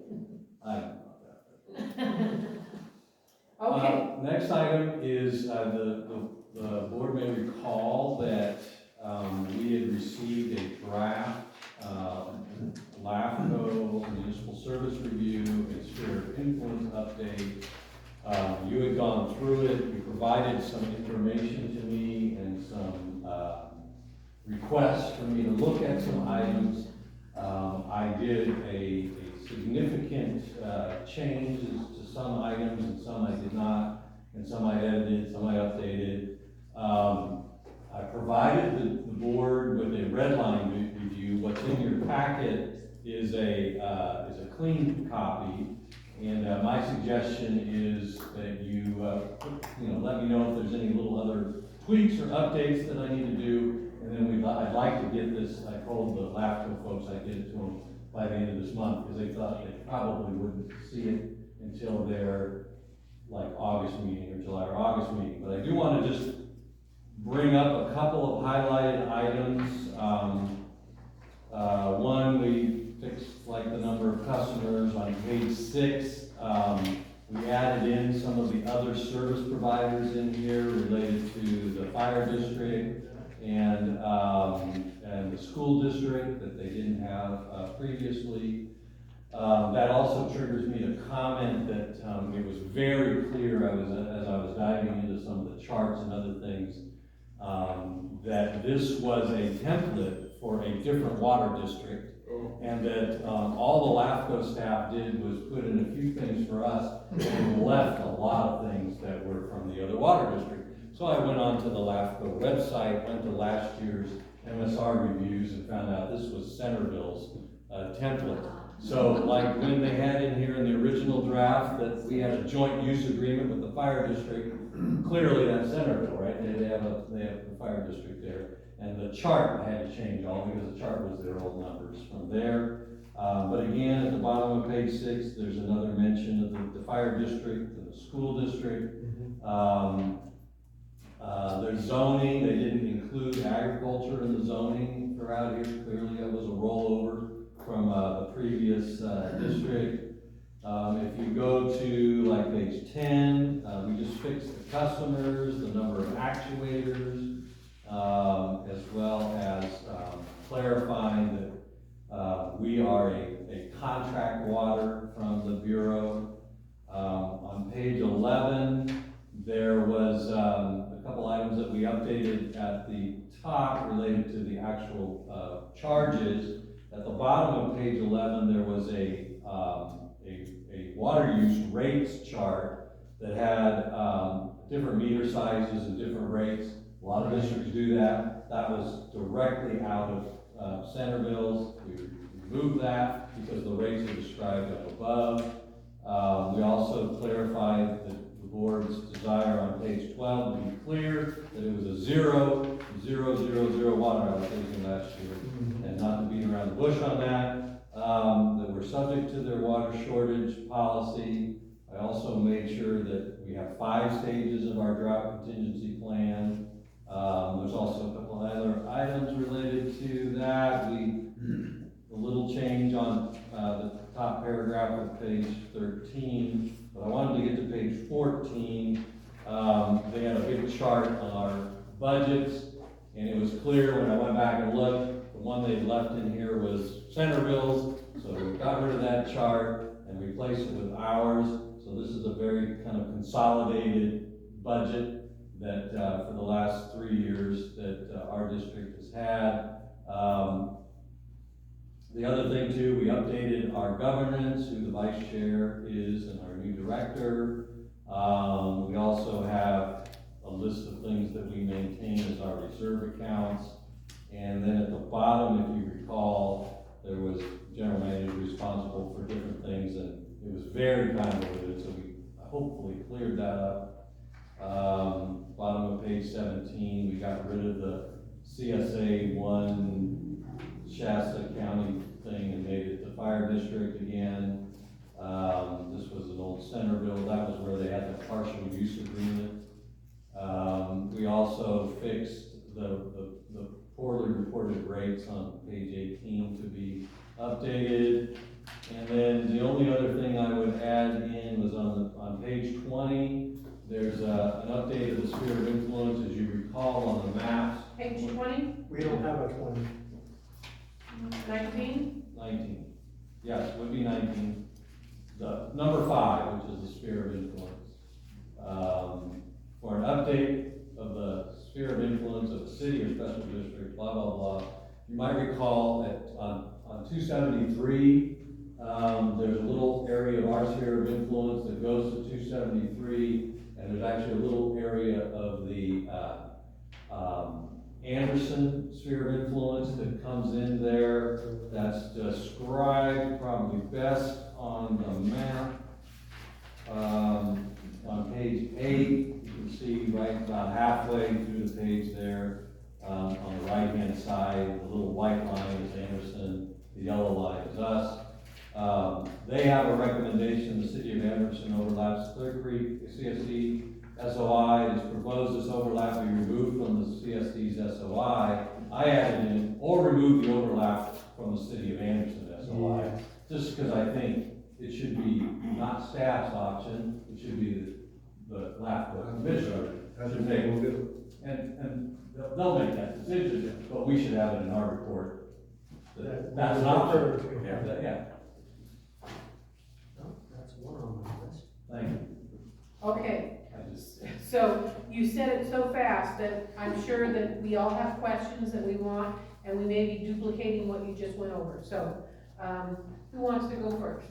Haven't got any. Okay? I do on page 14, the chart, all the numbers seem to be the same.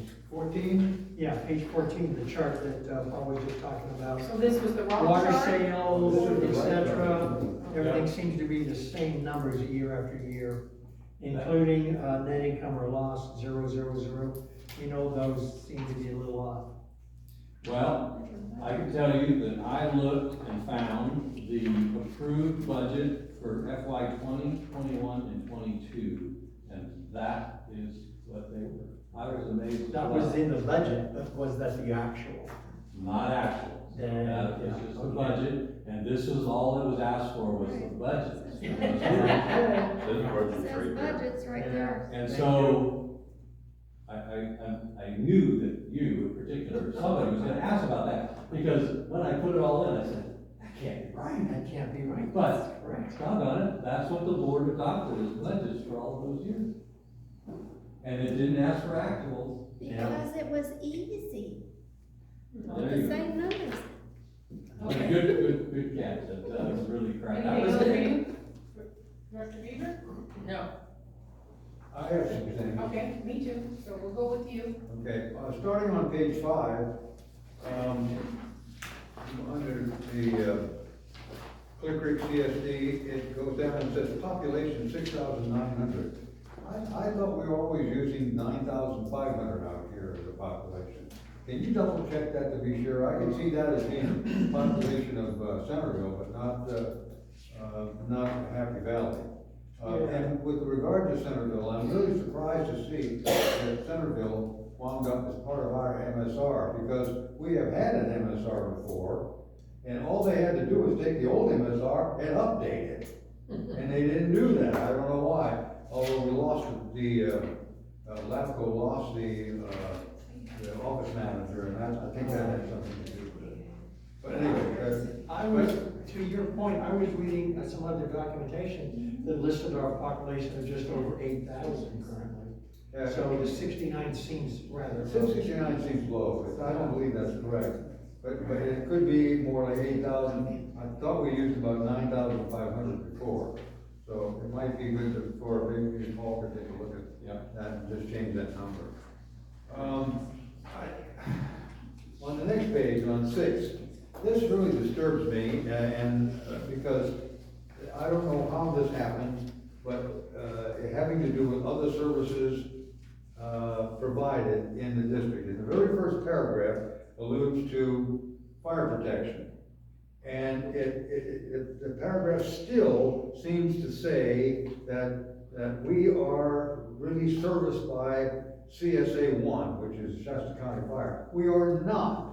We are serviced by the Happy Valley Fire Protection District. And it should state that.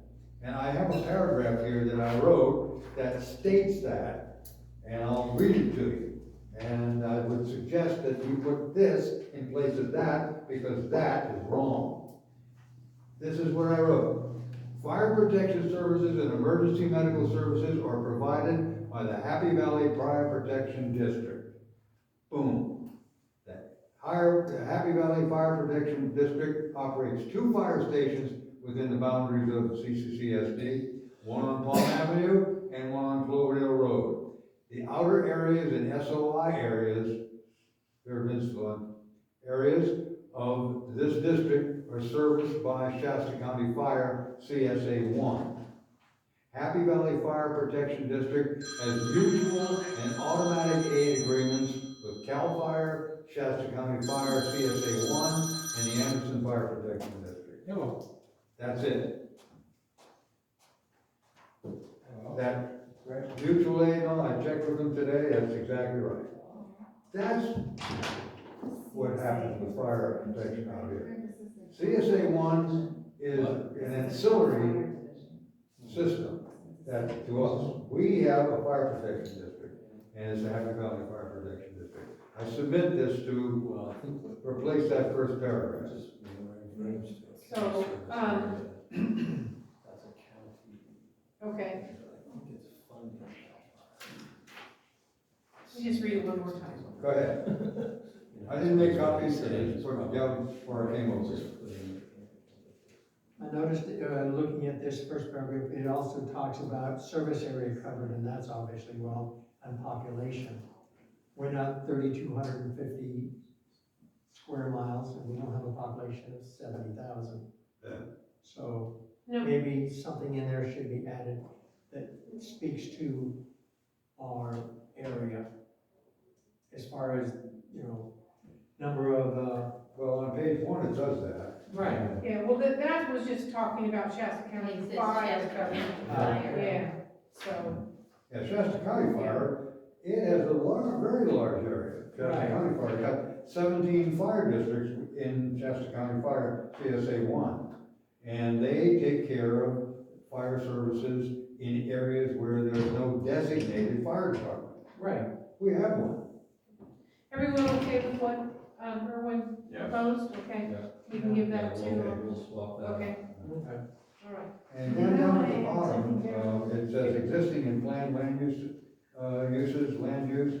Down there, it says that, at the bottom of the page, it says, something about the Happy Valley School District, Richard W. Curry West Central Landfill, and Northern California Veteran Cemetery in the west, and a Shasta County Fire Department Station number 5 in the south. Might be good to mention that that's the West Valley Volunteer Fire Company.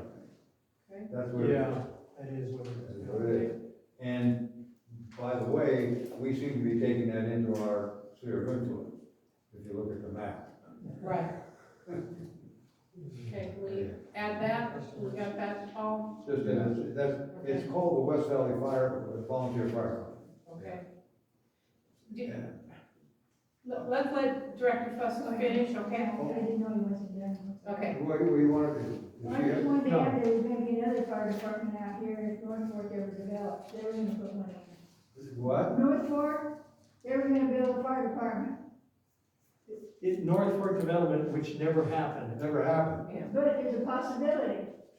No, it's gone. It's gone now. I think what Sandy was saying is they were gonna build a firehouse, Oh, Yeah, yeah, but that would have been for the Happy Valley Fire. right, for the Happy Valley Fire Protection District. Yeah. All right, keep going. That's gone. Okay. On page 7,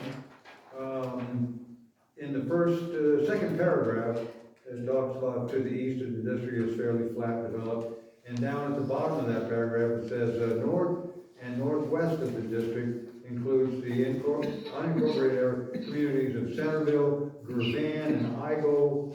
And the Gervan, that's in the city of Reading, really. So that can be eliminated. well, I don't know, because I want you to take a look at the map. Seems to run up against it. Yeah, it's real close to, We don't have any control over that area. no, but it's not saying that. It's just talking about the areas. North and northwest of the district includes unincorporated communities. So Maybe here know what Gervan is? Everybody knows what Gervan Road is. Right. Right. Yeah. There was a community there, I guess, at one time. Do you know about that, Sandy? Yeah, and then on down was where the steamboats could make their way up the river very precariously. Yeah, right about where the Jolly Green Giant flea market. They Well, A since long it's, time ago. since it's identified actually on page 8 on the map, Yeah. right above there, we'll probably just leave it in there. Okay.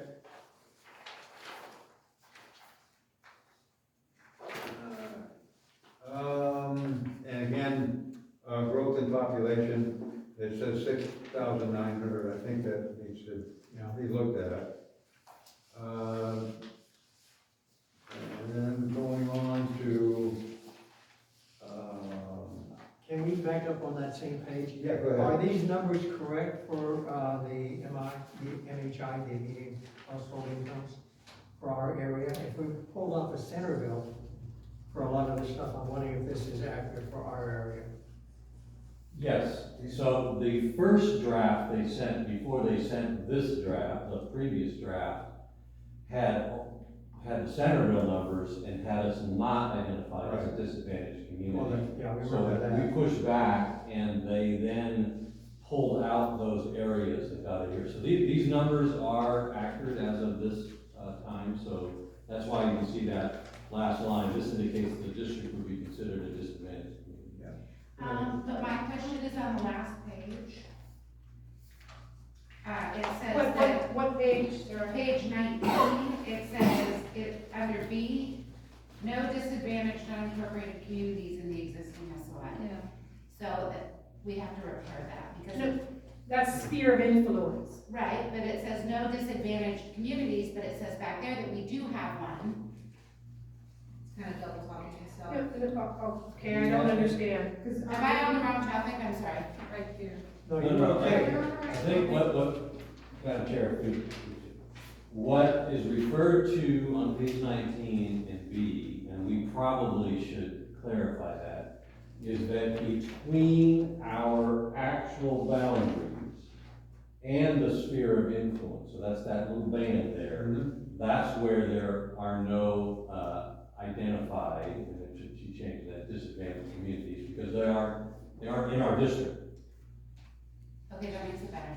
Does that make sense? They're not, so, but it is confusing, because technically, our district boundaries are within our sphere of influence, Correct. which have had Oh, okay. identified. Yeah. So, Okay. I think my suggestion is we do a little edit there that says something along the lines, no disadvantaged communities existing in the area between our boundaries and the sphere. of Yeah. influence. Okay, I thought Yeah, it was there you getting go. rid of it, and I don't know, for grant reasons, I'd want it in there. Good call. That makes Okay. sense. Thank you, Sarah. Yep. And the other thing that I had, under rates, you indicate the Page? table two, oh, I'm sorry, no, page 11. Under the rates that are listed there, you indicate the table is shown below. You're gonna put our table in there Ah, we need to get rid of that. then. Or just put our table in. No, we don't want any table. You don't wanna put table in? No table. Okay. Oh, but the narrative explains the rates. Right, that's what I mean, that's why we don't need it. Okay. All right, is there somewhere in here where we identify HCF as 100 cubic feet? In case somebody's asking, what the heck is HCF? No, but that's a good one. Attach a page of acronyms. The first time we use it up here, we'll identify it. All right, and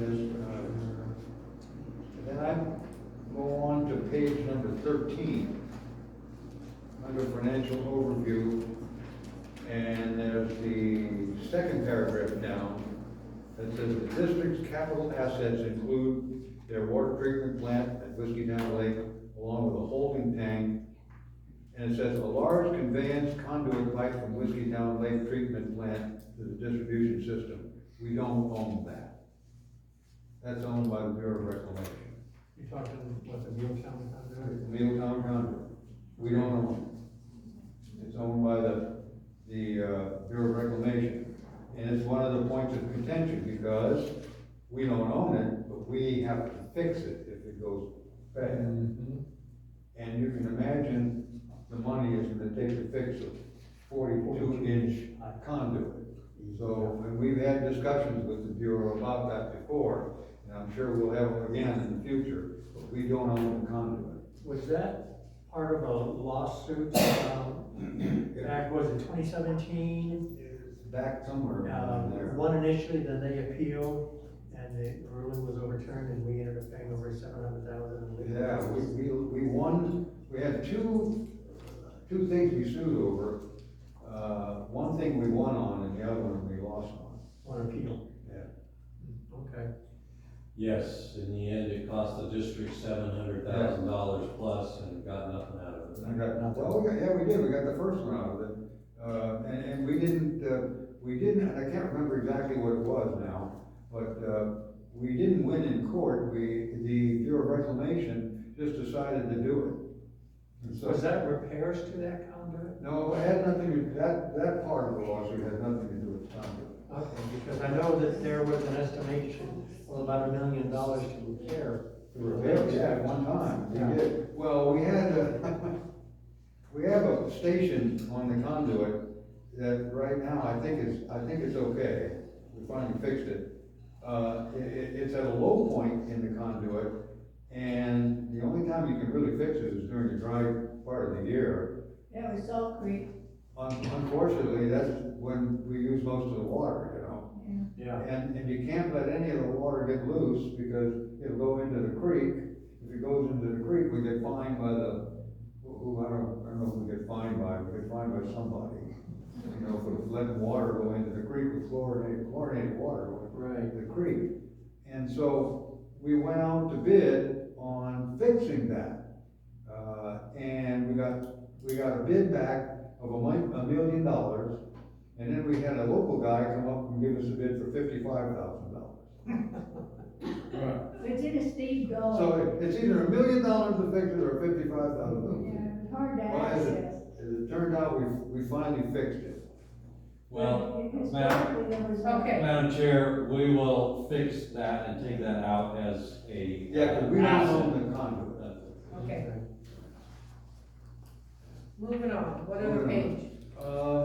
On 15, it is about the 2/3 of the way down, it talks about standing committees, and it says agriculture, finance, personnel, we don't have a personnel committee anymore. Well, technically, we won't until you approve the next item on the agenda, Okay. which is the admin policies that gets rid of the personnel Personnel committee. committee, okay. So I'm more than willing to take it out, Okay, well, Sure. if that means you're gonna approve the admin. all right, let me see if I have anything else.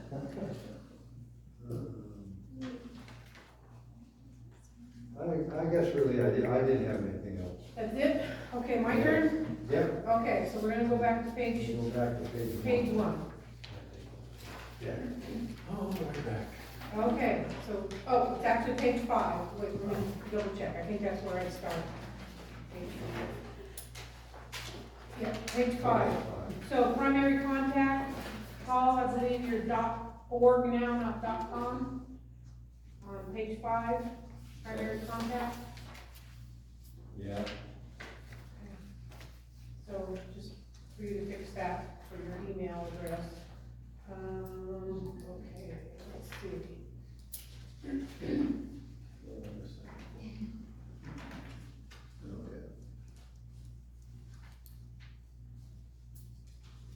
I didn't, it said something about a storage tank down at the wells, so we have a storage tank down there? Yeah. Okay. And I didn't Well, know. Smaller one. It's at the booster Right. station, but it's part of the wells. Okay. It's booster pump. On page 11, at the top, 4th line down, so we have come, and it's missing a, yeah. And then right after that same sentence, so, spelled out below, come to the total monthly domestic service rate for, or of, not are, but of 6686, I think, just made more sense. Yeah, it would. Okay. Oh, come, yeah, I have that on me too, yeah. To the total one, yeah, that's what. Okay. Say I would say. And then the 3rd paragraph down, just for clarification, it says a one act repayment reserve of 188 is billed to all active and inactive service connections. Each dwelling on the property will be billed. So people that have no dwelling won't be billed? Dwelling on the property. Mm-hmm. Residents. So let's say the neighbor who has his field and he's irrigating it, he doesn't have to pay the $1.88? If he doesn't have but. Residents on it. It doesn't matter, it's all active and inactive service connections. I think what this is trying to capture is that when you have a connection that has more than one dwelling on it. How about if you inserted the word including? So if you got a connection, you pay $7.55, if you got 2 dwellings on the property. Right, you but pay double twice. that, right? But see, it says each dwelling on the property will be billed, and it just was off. How So, about including each dwelling on the property? what if you have no dwellings? You're gonna get paid, If you have a connection, you should be the able. 1081 charge is for every single connection. I agree, it's for every single connection. Including each additional dwelling unit. Okay, Adding. add that. I'll be happy, add that, okay. Along that point, there are probably, Additional. to that point, Paul, there are at least 2 dozen properties out here that have multiple dwellings and are not being charged. How do you know that? Oh, I talked to my neighbor. I've spoken to a number of people on the phone, or people who've come up to me, we talked about the district, and I did volunteer in here, and they came in, and I said, don't tell me.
It is proposed this overlap be removed from the CSD's SOI.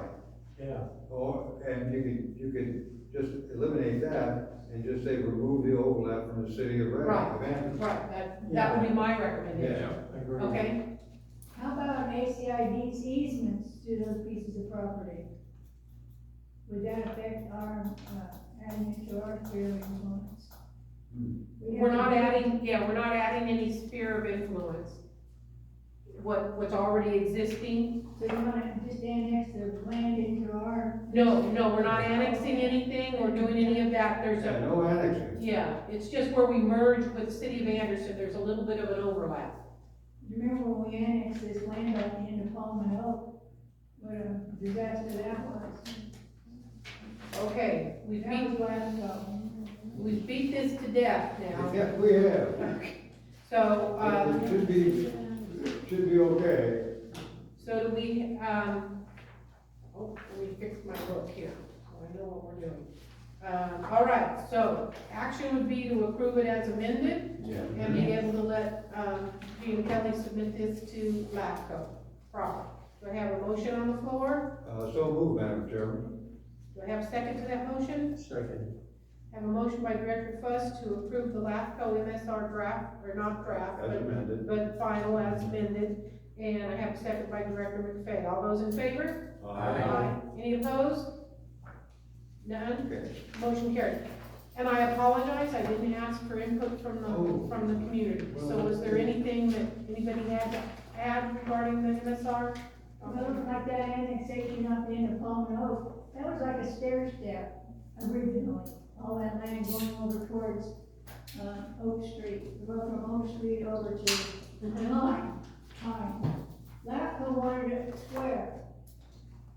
And they made the water district annex all those gravel piles and gulches. We took Colleen Waterman on a tour, she rode her bike, we rode our horses, and I showed her just exactly where that boundary was gonna go through. But, we ended up making a square off of Oak Street. And it went on down to, and come out over on Monte Vista. But, the fire department's map still shows that staircase. They don't show the annexation. Okey-doke. So, we are now to 6C, the general administrative policies, update, discussion, action.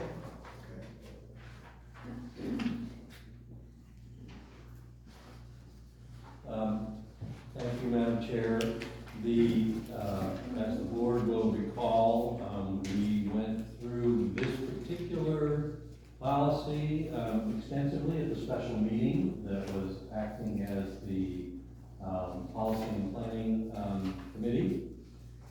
We think, thanks to our super volunteer, Emily, that we have captured the board's input, but obviously feel free to comment on that. Little things like updating the specific committee, a little bit of language, updated that, the roles of the general manager and staff, the check preparation, I think we made a modification there, and then we modified the payroll administration. There's now 18 forms to be in people's personnel files, so I gotta get a bigger cabinet in my office. But I think these are all things with Kayla's help, we were able to identify as well as changes. I mainly, unless there's other thing, want to just point out to you that we've added 2 pages at the end. One is record retention page, and then the last is basically a recommendation that once we meet some critical mass, we put all of our policies into a district policy handbook. We've got some templates from other districts that do that. You might recall on our website, there's like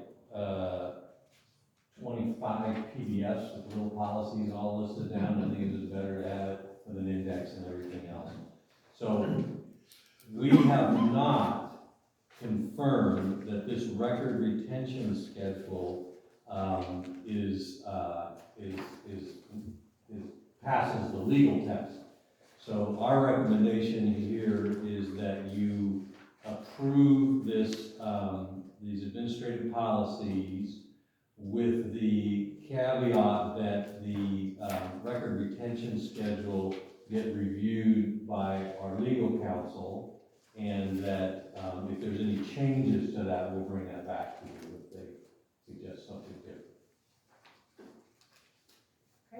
Thoughts, Director Lincoln, No. Director McVeigh? Yeah, I like the record retention section, and I understand getting it legal. And I made a note for myself there that, a request that the finance committee be provided with a list of current, past mortgages, notes, and leases, so we have a better picture of what's going on with things. I know it's not record retention, but it came to my mind that we don't see these things. And we need to have a better picture of where we are financially. Can you just restate that, past, mortgages? A current list, or a list of current and past mortgages, notes, leases. No, leases, yes. That would be a very good thing to have for finance. Things like leasing equipment and other things. Exactly. Well, I know we get some interest, we've got, notes, the Win Act, the water treatment, the whole works. Well, yeah, loans, I agree, yeah. I mean, because if we had one of the loans, we would know about that $78,000 truck. Yeah, It's under an RCAC loan, yeah, it's under a loan right now. right? I don't know if that would fall under notes or loans. So that's what you meant, right? Yeah, I would know those, Yeah. yeah. Anything else, Director McVeigh? No, not until we get to fraud. Beaver? No, I, Trying to get there. Yes, I'll she'll look up in a minute. Director Fust? Nothing. Okay, so I have several things. Okay. Yes, Emily? I just have a little bit of input here. So this whole list came off, this list right here is an original list. I didn't make any changes to it for what was already included in the general policy, admin policies a while back. And then when they updated, this whole thing got dropped off. So that's where this information came from. It was included, and then when they updated it, this completely went out. Oh. So I just put it back in, and that's the information that is here is what went back in. So, And that's why we have to get it checked. Right. We have no idea why the 2017 admin policies had this record retention list in it, and then the subsequent multiple ones I believe did not. it was the 2010 one that had it in it, it wasn't the Oh. 2017. and the 2017, it dropped out. Yeah, Right. that's- Mhm. Now, This- you see a few highlighted, well, it's grayed, I Shaded. guess, on Right. yours, okay? No, I printed in color, I got it. Okay, so,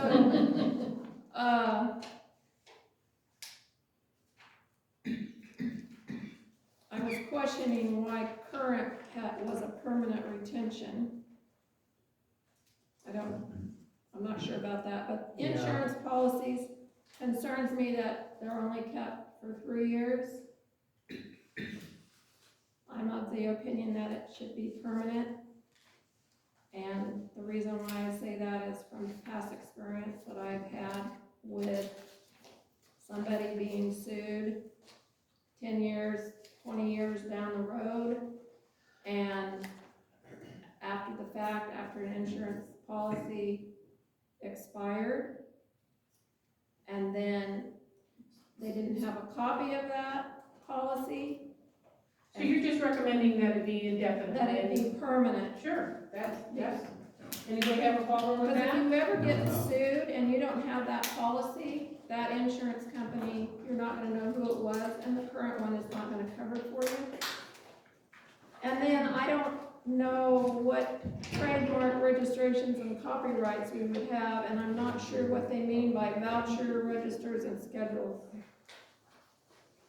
Those two descriptions, that's why I highlighted those. I don't know if you wanna remove those, or we need to define what they are, what it would be. Yeah, I have no idea what those are, yeah. So, I We have could some remove meeting from those. the last meeting, are you gonna be there Thursday? Okay, I'll bring it with that, we'll have more money by then. See you tomorrow night. See you guys.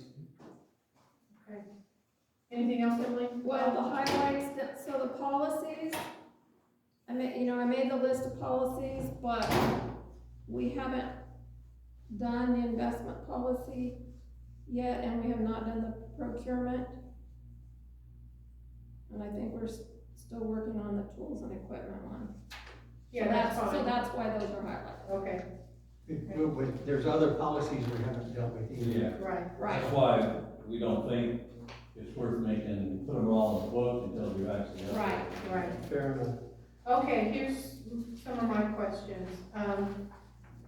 One of the things when I was researching what should be put into the folders was the emergency numbers, and that's not listed on our list, but so where are the emergency numbers found? So if you had an emergency, you wanted to quickly find an employee's emergency contact, is it in their file just off of their application? So, It's in the payroll software, but then we also have a hard copy list that stays with Kayla at her desk.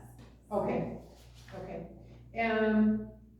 On page 7, as far as changes in payroll data, the sentence right under number 6 says the appropriate department supervisor shall authorize new hires, terminations, and changes in compensation, and these changes will be authorized in writing by the general manager prior to implementation. Because of the past where the board was not notified of some of the things that happened, I'm not asking that the board approve them, I would like the board to be notified of all employee changes, so that we can understand if you're, I don't think with our current MOU that you can do what happened in the past, as far as all these raises. And I'm not asking for the general raises in July, but maybe if we were trying to do special, changes in compensation. So I just thought it would be nice to say the board will be notified of all employee changes. Can I ask, are you talking like the step changes? No, I'm not talking step changes. So maybe, Talking annual review then? possibly, yeah. Okay. Payroll and, not hiring, but, employment status.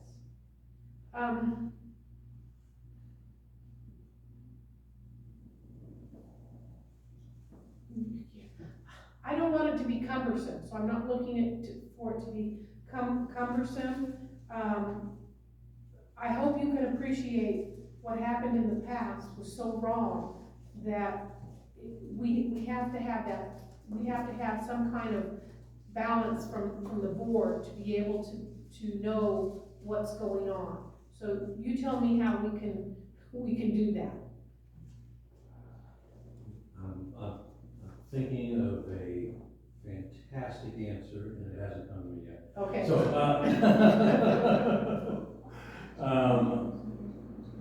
I think what I'd like to consider is putting it in the general manager's report, so it would be in the packet. So basically, I would just have something in there that would let you know of our staff hires, terminations. But what if the next person that comes along call and doesn't do that, then how would we know? Let's just state it. And will be reported in the general manager. Report, okay, Yeah, what do we call that? there we go. What do we call your? That way it's public, it's Yeah. on the agenda, and you Okay. can General live in the manager minutes. memo.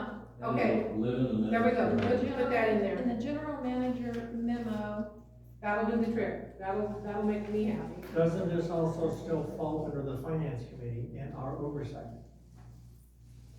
I don't know. I thought I saw that listed. It is, but what say?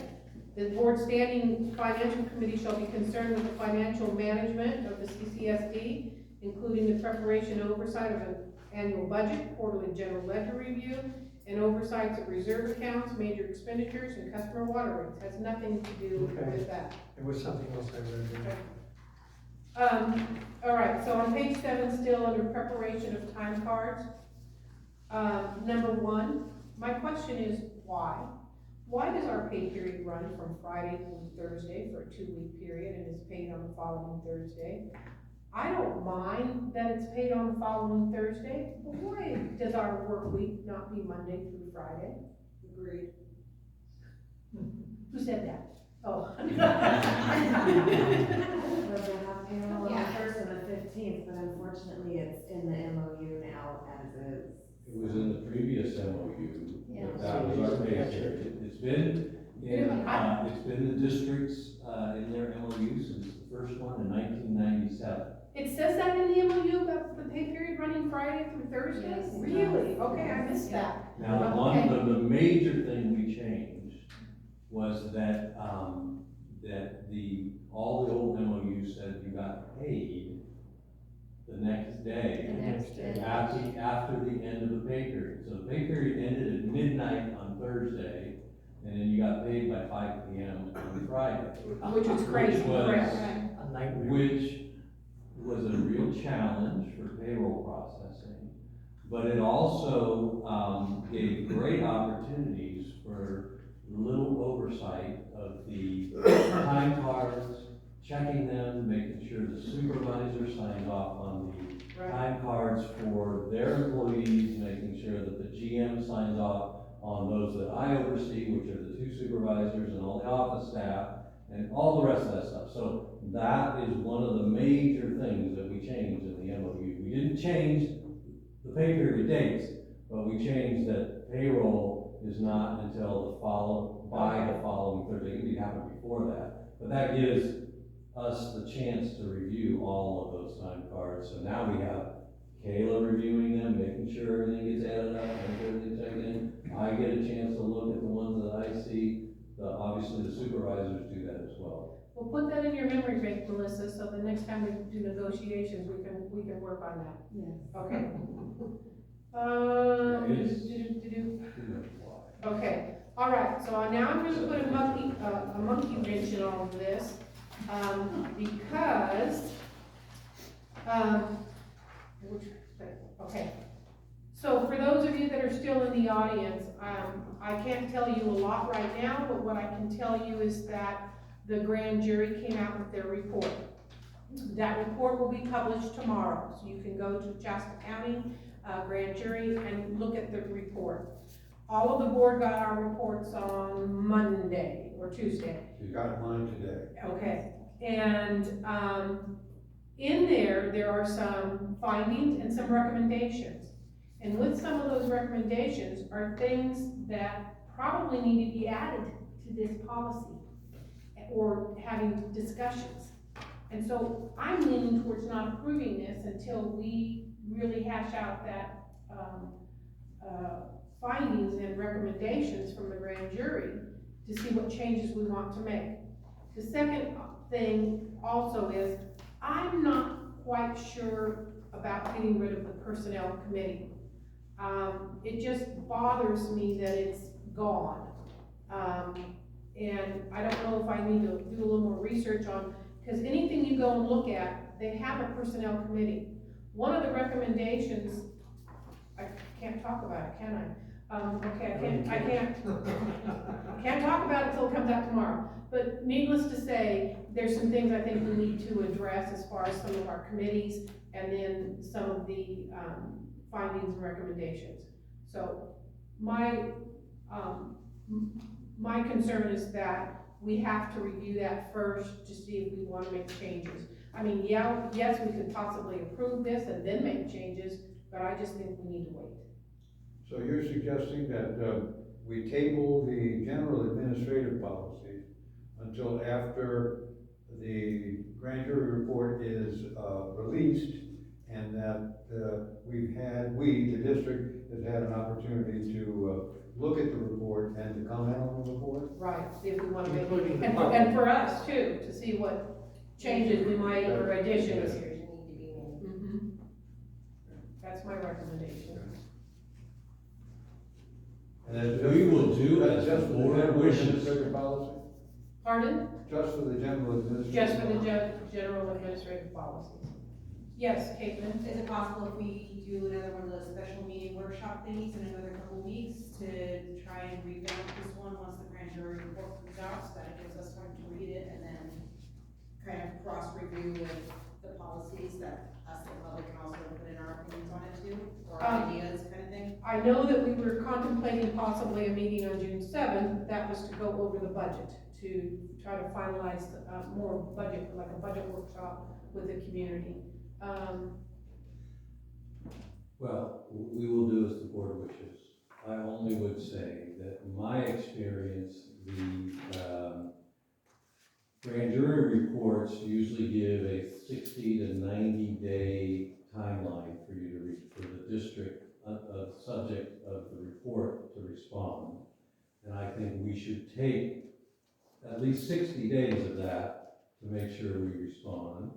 And so I don't think it would be as useful to turn right around in 2 weeks and try to fix this. So we can or that. discuss it at the regular meeting. I think it's better to go to the next regular meeting, or even push it off to July.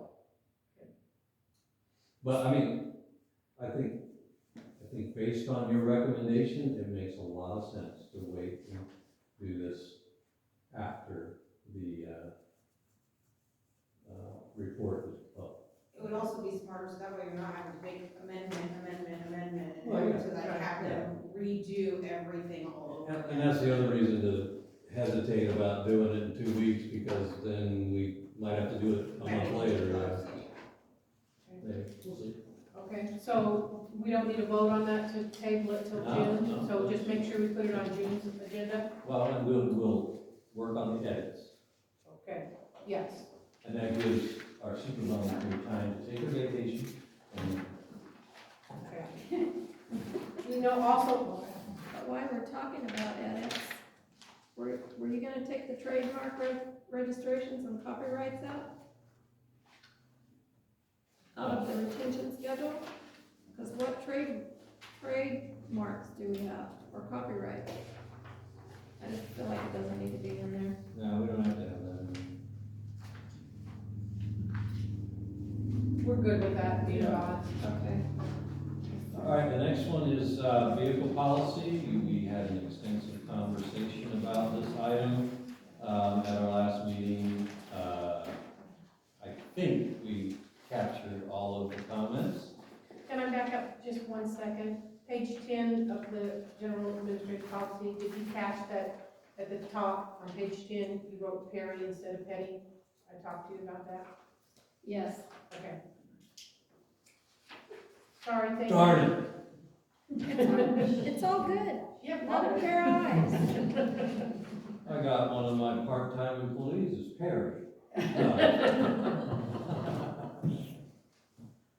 All right, vehicle policy. I believe we've captured. And, this is 6D. Okay, any questions on any of these?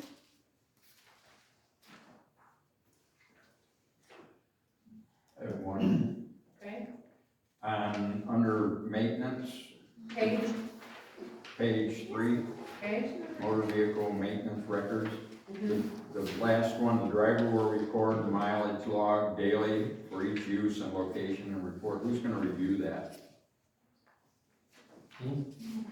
Why is it going to the bookkeeper? That's my question.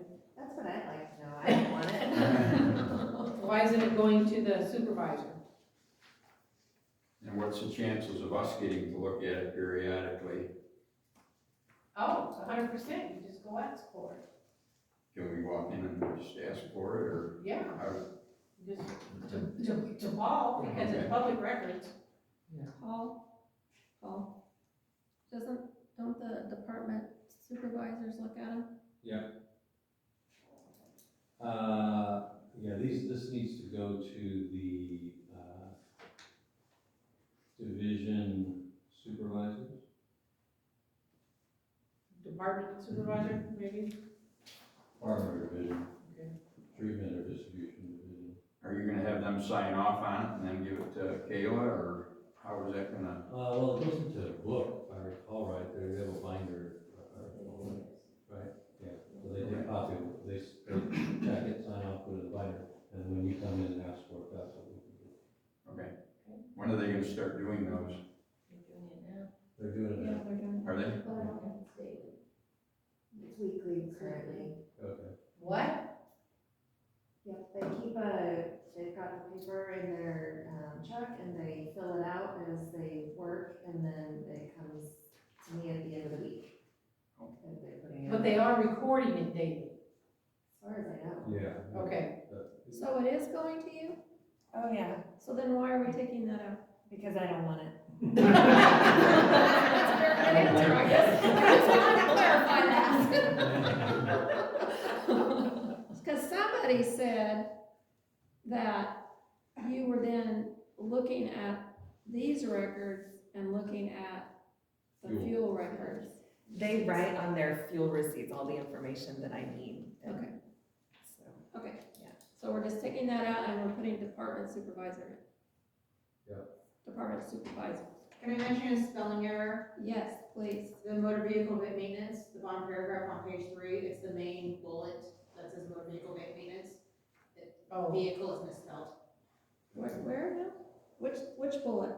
The last one, motor vehicle maintenance, the last bullet, It's the big one, the big bold. Yeah, the bold, Oh, yeah. Vehicles Yes. has a slight yes, grammar. got it. 55 be silent. Okay, Director Lincoln? How come spell check didn't catch? That's all I had. Okay, Director McFay?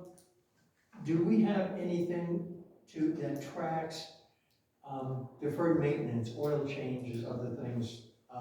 Is there a routine?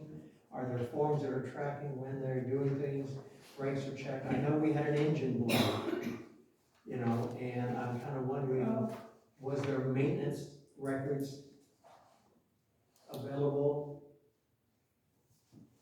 I've got some concerns about that, and whether vehicles are kept to particular employees, just to prevent I think it was. the potential abuse by an employee. So, Well, there's maintenance records on that one, it says motor vehicle maintenance records.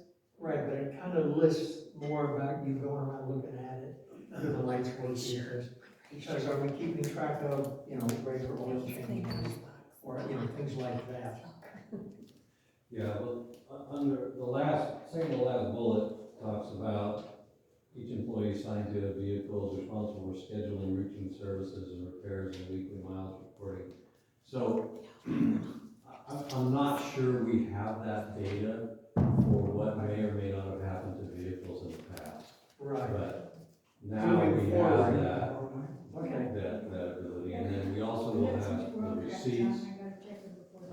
Like what we identified on the activity report, tires on the vehicle, right, that's traces of the vehicle. So are the supervisors then reviewing to make sure that the individual assigned is going ahead and scheduling that?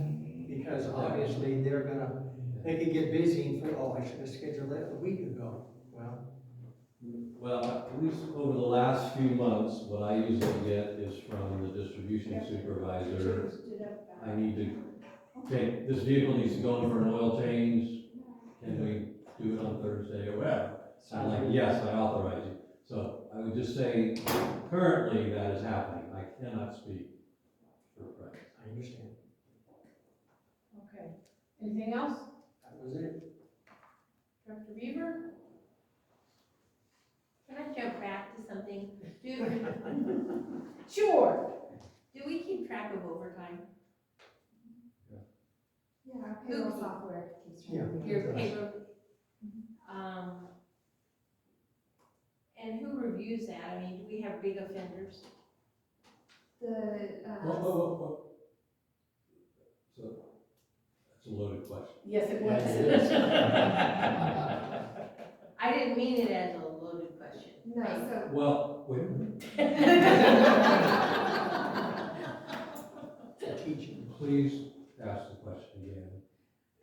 Do we, so we're reviewing the overtime and we're seeing if it is necessary and warranted, and, previously there were patterns to it. And so, I mean, again, it gets back to, what the director says is, we wanna have some safeguards in place, so if I always found that when people worked for me and that they knew that I was checking overtime, that there tended not to be unnecessary overtime. So I think this goes back to the previous item, which is our administrative policies and some of the things that we've already instituted related to that. So yes, all overtime is on a separate sheet, and it's got identified activities that cause that overtime. And so if it's a leak, in the case of what was previously brought up, in which we actually had a few people out until 3 o'clock in the morning last week, fixing a leak, then it's identified and it's reviewed and checked by the division supervisor. And then any overtime that is reported by the division supervisors is checked by me. So in other words, it has to be identified. So then, if we wish to, which we may, or I would say quarterly, we can then use the software that we have to run a report, like, okay, how much overtime in this quarter has been done, and we can identify individuals and see if there's something there that's related to maybe an overuse. But the checks that we have in place today would not really allow what has happened in the past. And so that's really. That answers my question. So that's it. And the other thing is, that is again, I know the MOU may not have been the easiest thing to get done, but, you know, we solved a lot of issues in that MOU that we couldn't really broadcast or talk about. One of them was just the little hidden one there that said, you don't get paid within 8 hours of the end of the pay period. You give us a week to be able to review all those things like that. Because I think that gave rise to using it to just say, I had 8 hours of overtime for that thing and no background, no like identification of a leak, no identity. So just for example, we have on call, right? We have distribution people on call. When there's a leak, they call, they go fix it. But during the weekends, they actually, if there's something that needs to be checked, they go check it. And so that's overtime, that's identifying what specifically they're doing. And the same thing for our treatment. There are times over the weekend, especially when there's high usage, in which they actually do have to get up there, make sure all the dials are working, and making sure people are getting the water. The weekend has to be written in now, has to be reviewed and checked. Okay, thank you. I know that's a long-winded answer, Right. but I wanted it to be above board. I wanted the question to be above board, so I apologize. You backtrack. No, that's a good question. Well, And I it's just- valid. And that's, again, the reason why those administrative policies are describing now what our practices are. Director Beaver, the biggest abuse of that was our general manager, and that can't happen now, because he has a contract. Well, he's exempt. He's exempt now, but before our general manager wasn't, and that's where the abuse, the majority of the abuse was. Director Fuss, any Yep. issues on here? Okay, my turn. Just kidding. Hey, So page 2, when we're talking about broker licensing, number 3, it says, employees in a job classification, and then it says motor vehicle commercial licensing and testing requirements, and they have to be physically examined by a medical examiner listed in the National Registry of Certified Medical Examiners every 2 years. Is that a state? That's a federal requirement. Okay, thank you. Welcome. So on page 2, under procedures, The administrative assistant obtains the driver's license, but the second, bullet, the administrative assistant will discuss significant developments such as license suspensions or revocation with the employee's supervisor and recommend an appropriate course of action. Why isn't that you? Why is that Kayla then going to a supervisor to discuss that? Well, because in this district, we don't have a human resources director, and, we're not that big, and, our administrative assistant handles a lot of the routine HR functions. Okay. Obviously, this administrative assistant will let the general manager know, but ultimately, they're gonna receive that information because they're the point of contact for that. Okay. And they work with the supervisors to resolve issues. Okay, so page 4, under problems and accident reporting. So the assigned driver must report to his or her supervisor and the general manager and the administrative assistant of any problems and accidents. So I have an accident, I gotta notify 3 people? Yeah. Group text. I disagree with that. You should only be notifying your supervisor, and your supervisor then has to notify other people. I just saw that and went, oh, I don't like that, so. And for consistency, we probably should put department supervisor. Anyways, I don't know what you guys think about that, but I just think that that's overkill to have, me notify 3 people. I could see 2. I could see supervisor and administrative assistant, because she's gonna be the one doing the paperwork. Right. So, And I'm sure at a weekly meeting with your supervisors, they would report to you. Unless it We was don't need something it like in here, but the person is a if DUI. I don't hear about it in 24 hours, Yeah. Yeah, they'll hear from me. your supervisor should be telling you. So I agree, I mean, this Okay. takes me out of there, the supervisor will let me know. Okay. The other thing is, in that same paragraph, it talks about an accident reporting kit, and the driver shall be trained in the proper use of it. Could you provide the board with this kit? I would like to be able to review it and see what is on the kit.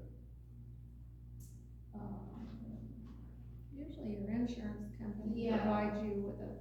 Yeah, we'll find it from JPIA, and that usually supplies those. So they're not in the vehicles now? I doubt it. I doubt it too, that's why I was asking. So anyways, I would like to see the kit, because, I mean, if we're gonna have these policies, then we need to make sure if we're telling them that we've got accident reporting kits, they need to be in the vehicles, that's. So the second bullet point on there, Well, it's up to you. the supervisor must, I think it said previously that they're supposed to have kits in their vehicles, so. The supervisor on the second bullet must be informed immediately of any problems that have taken place related to the district's motor vehicles, any unforeseen which may cause delays and affect the operation.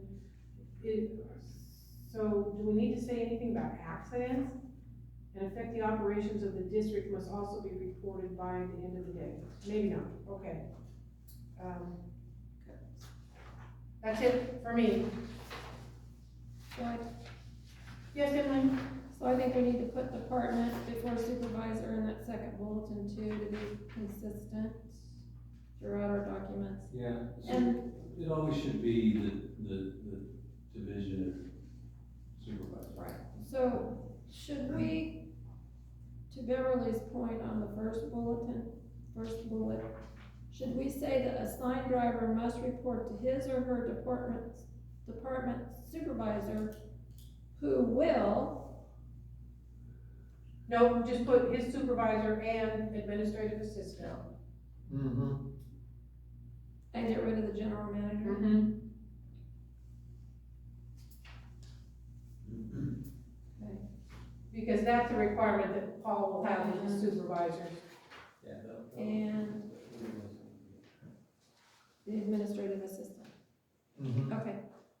just Got it. allows him to manage. Yeah, I just, Okay. got it. So, any other, comments from the floor? Okay. What's your pleasure, board? My pleasure is a 5-minute break. We've been at it an hour and 40 minutes. Would you like to, have my motion and approval of these, policies? Madam Chair? Pardon? Your staff would appreciate my motion and approval of these as amended. Okay, before we If go on You're break. talking the vehicle policy. The vehicle policy. Yeah, Yes. yeah, before we go on, Not for a break, problem. okay? I move that we accept the vehicle policy with its amendments. Okay. Do I have a second to that motion? I'll second. I have a motion by Director McVeigh to approve the vehicle, policy, as amended, and I have a second by Director Lincoln. All in favor, say aye. Aye. Any opposed? Motion carried. 5-minute break. Yes.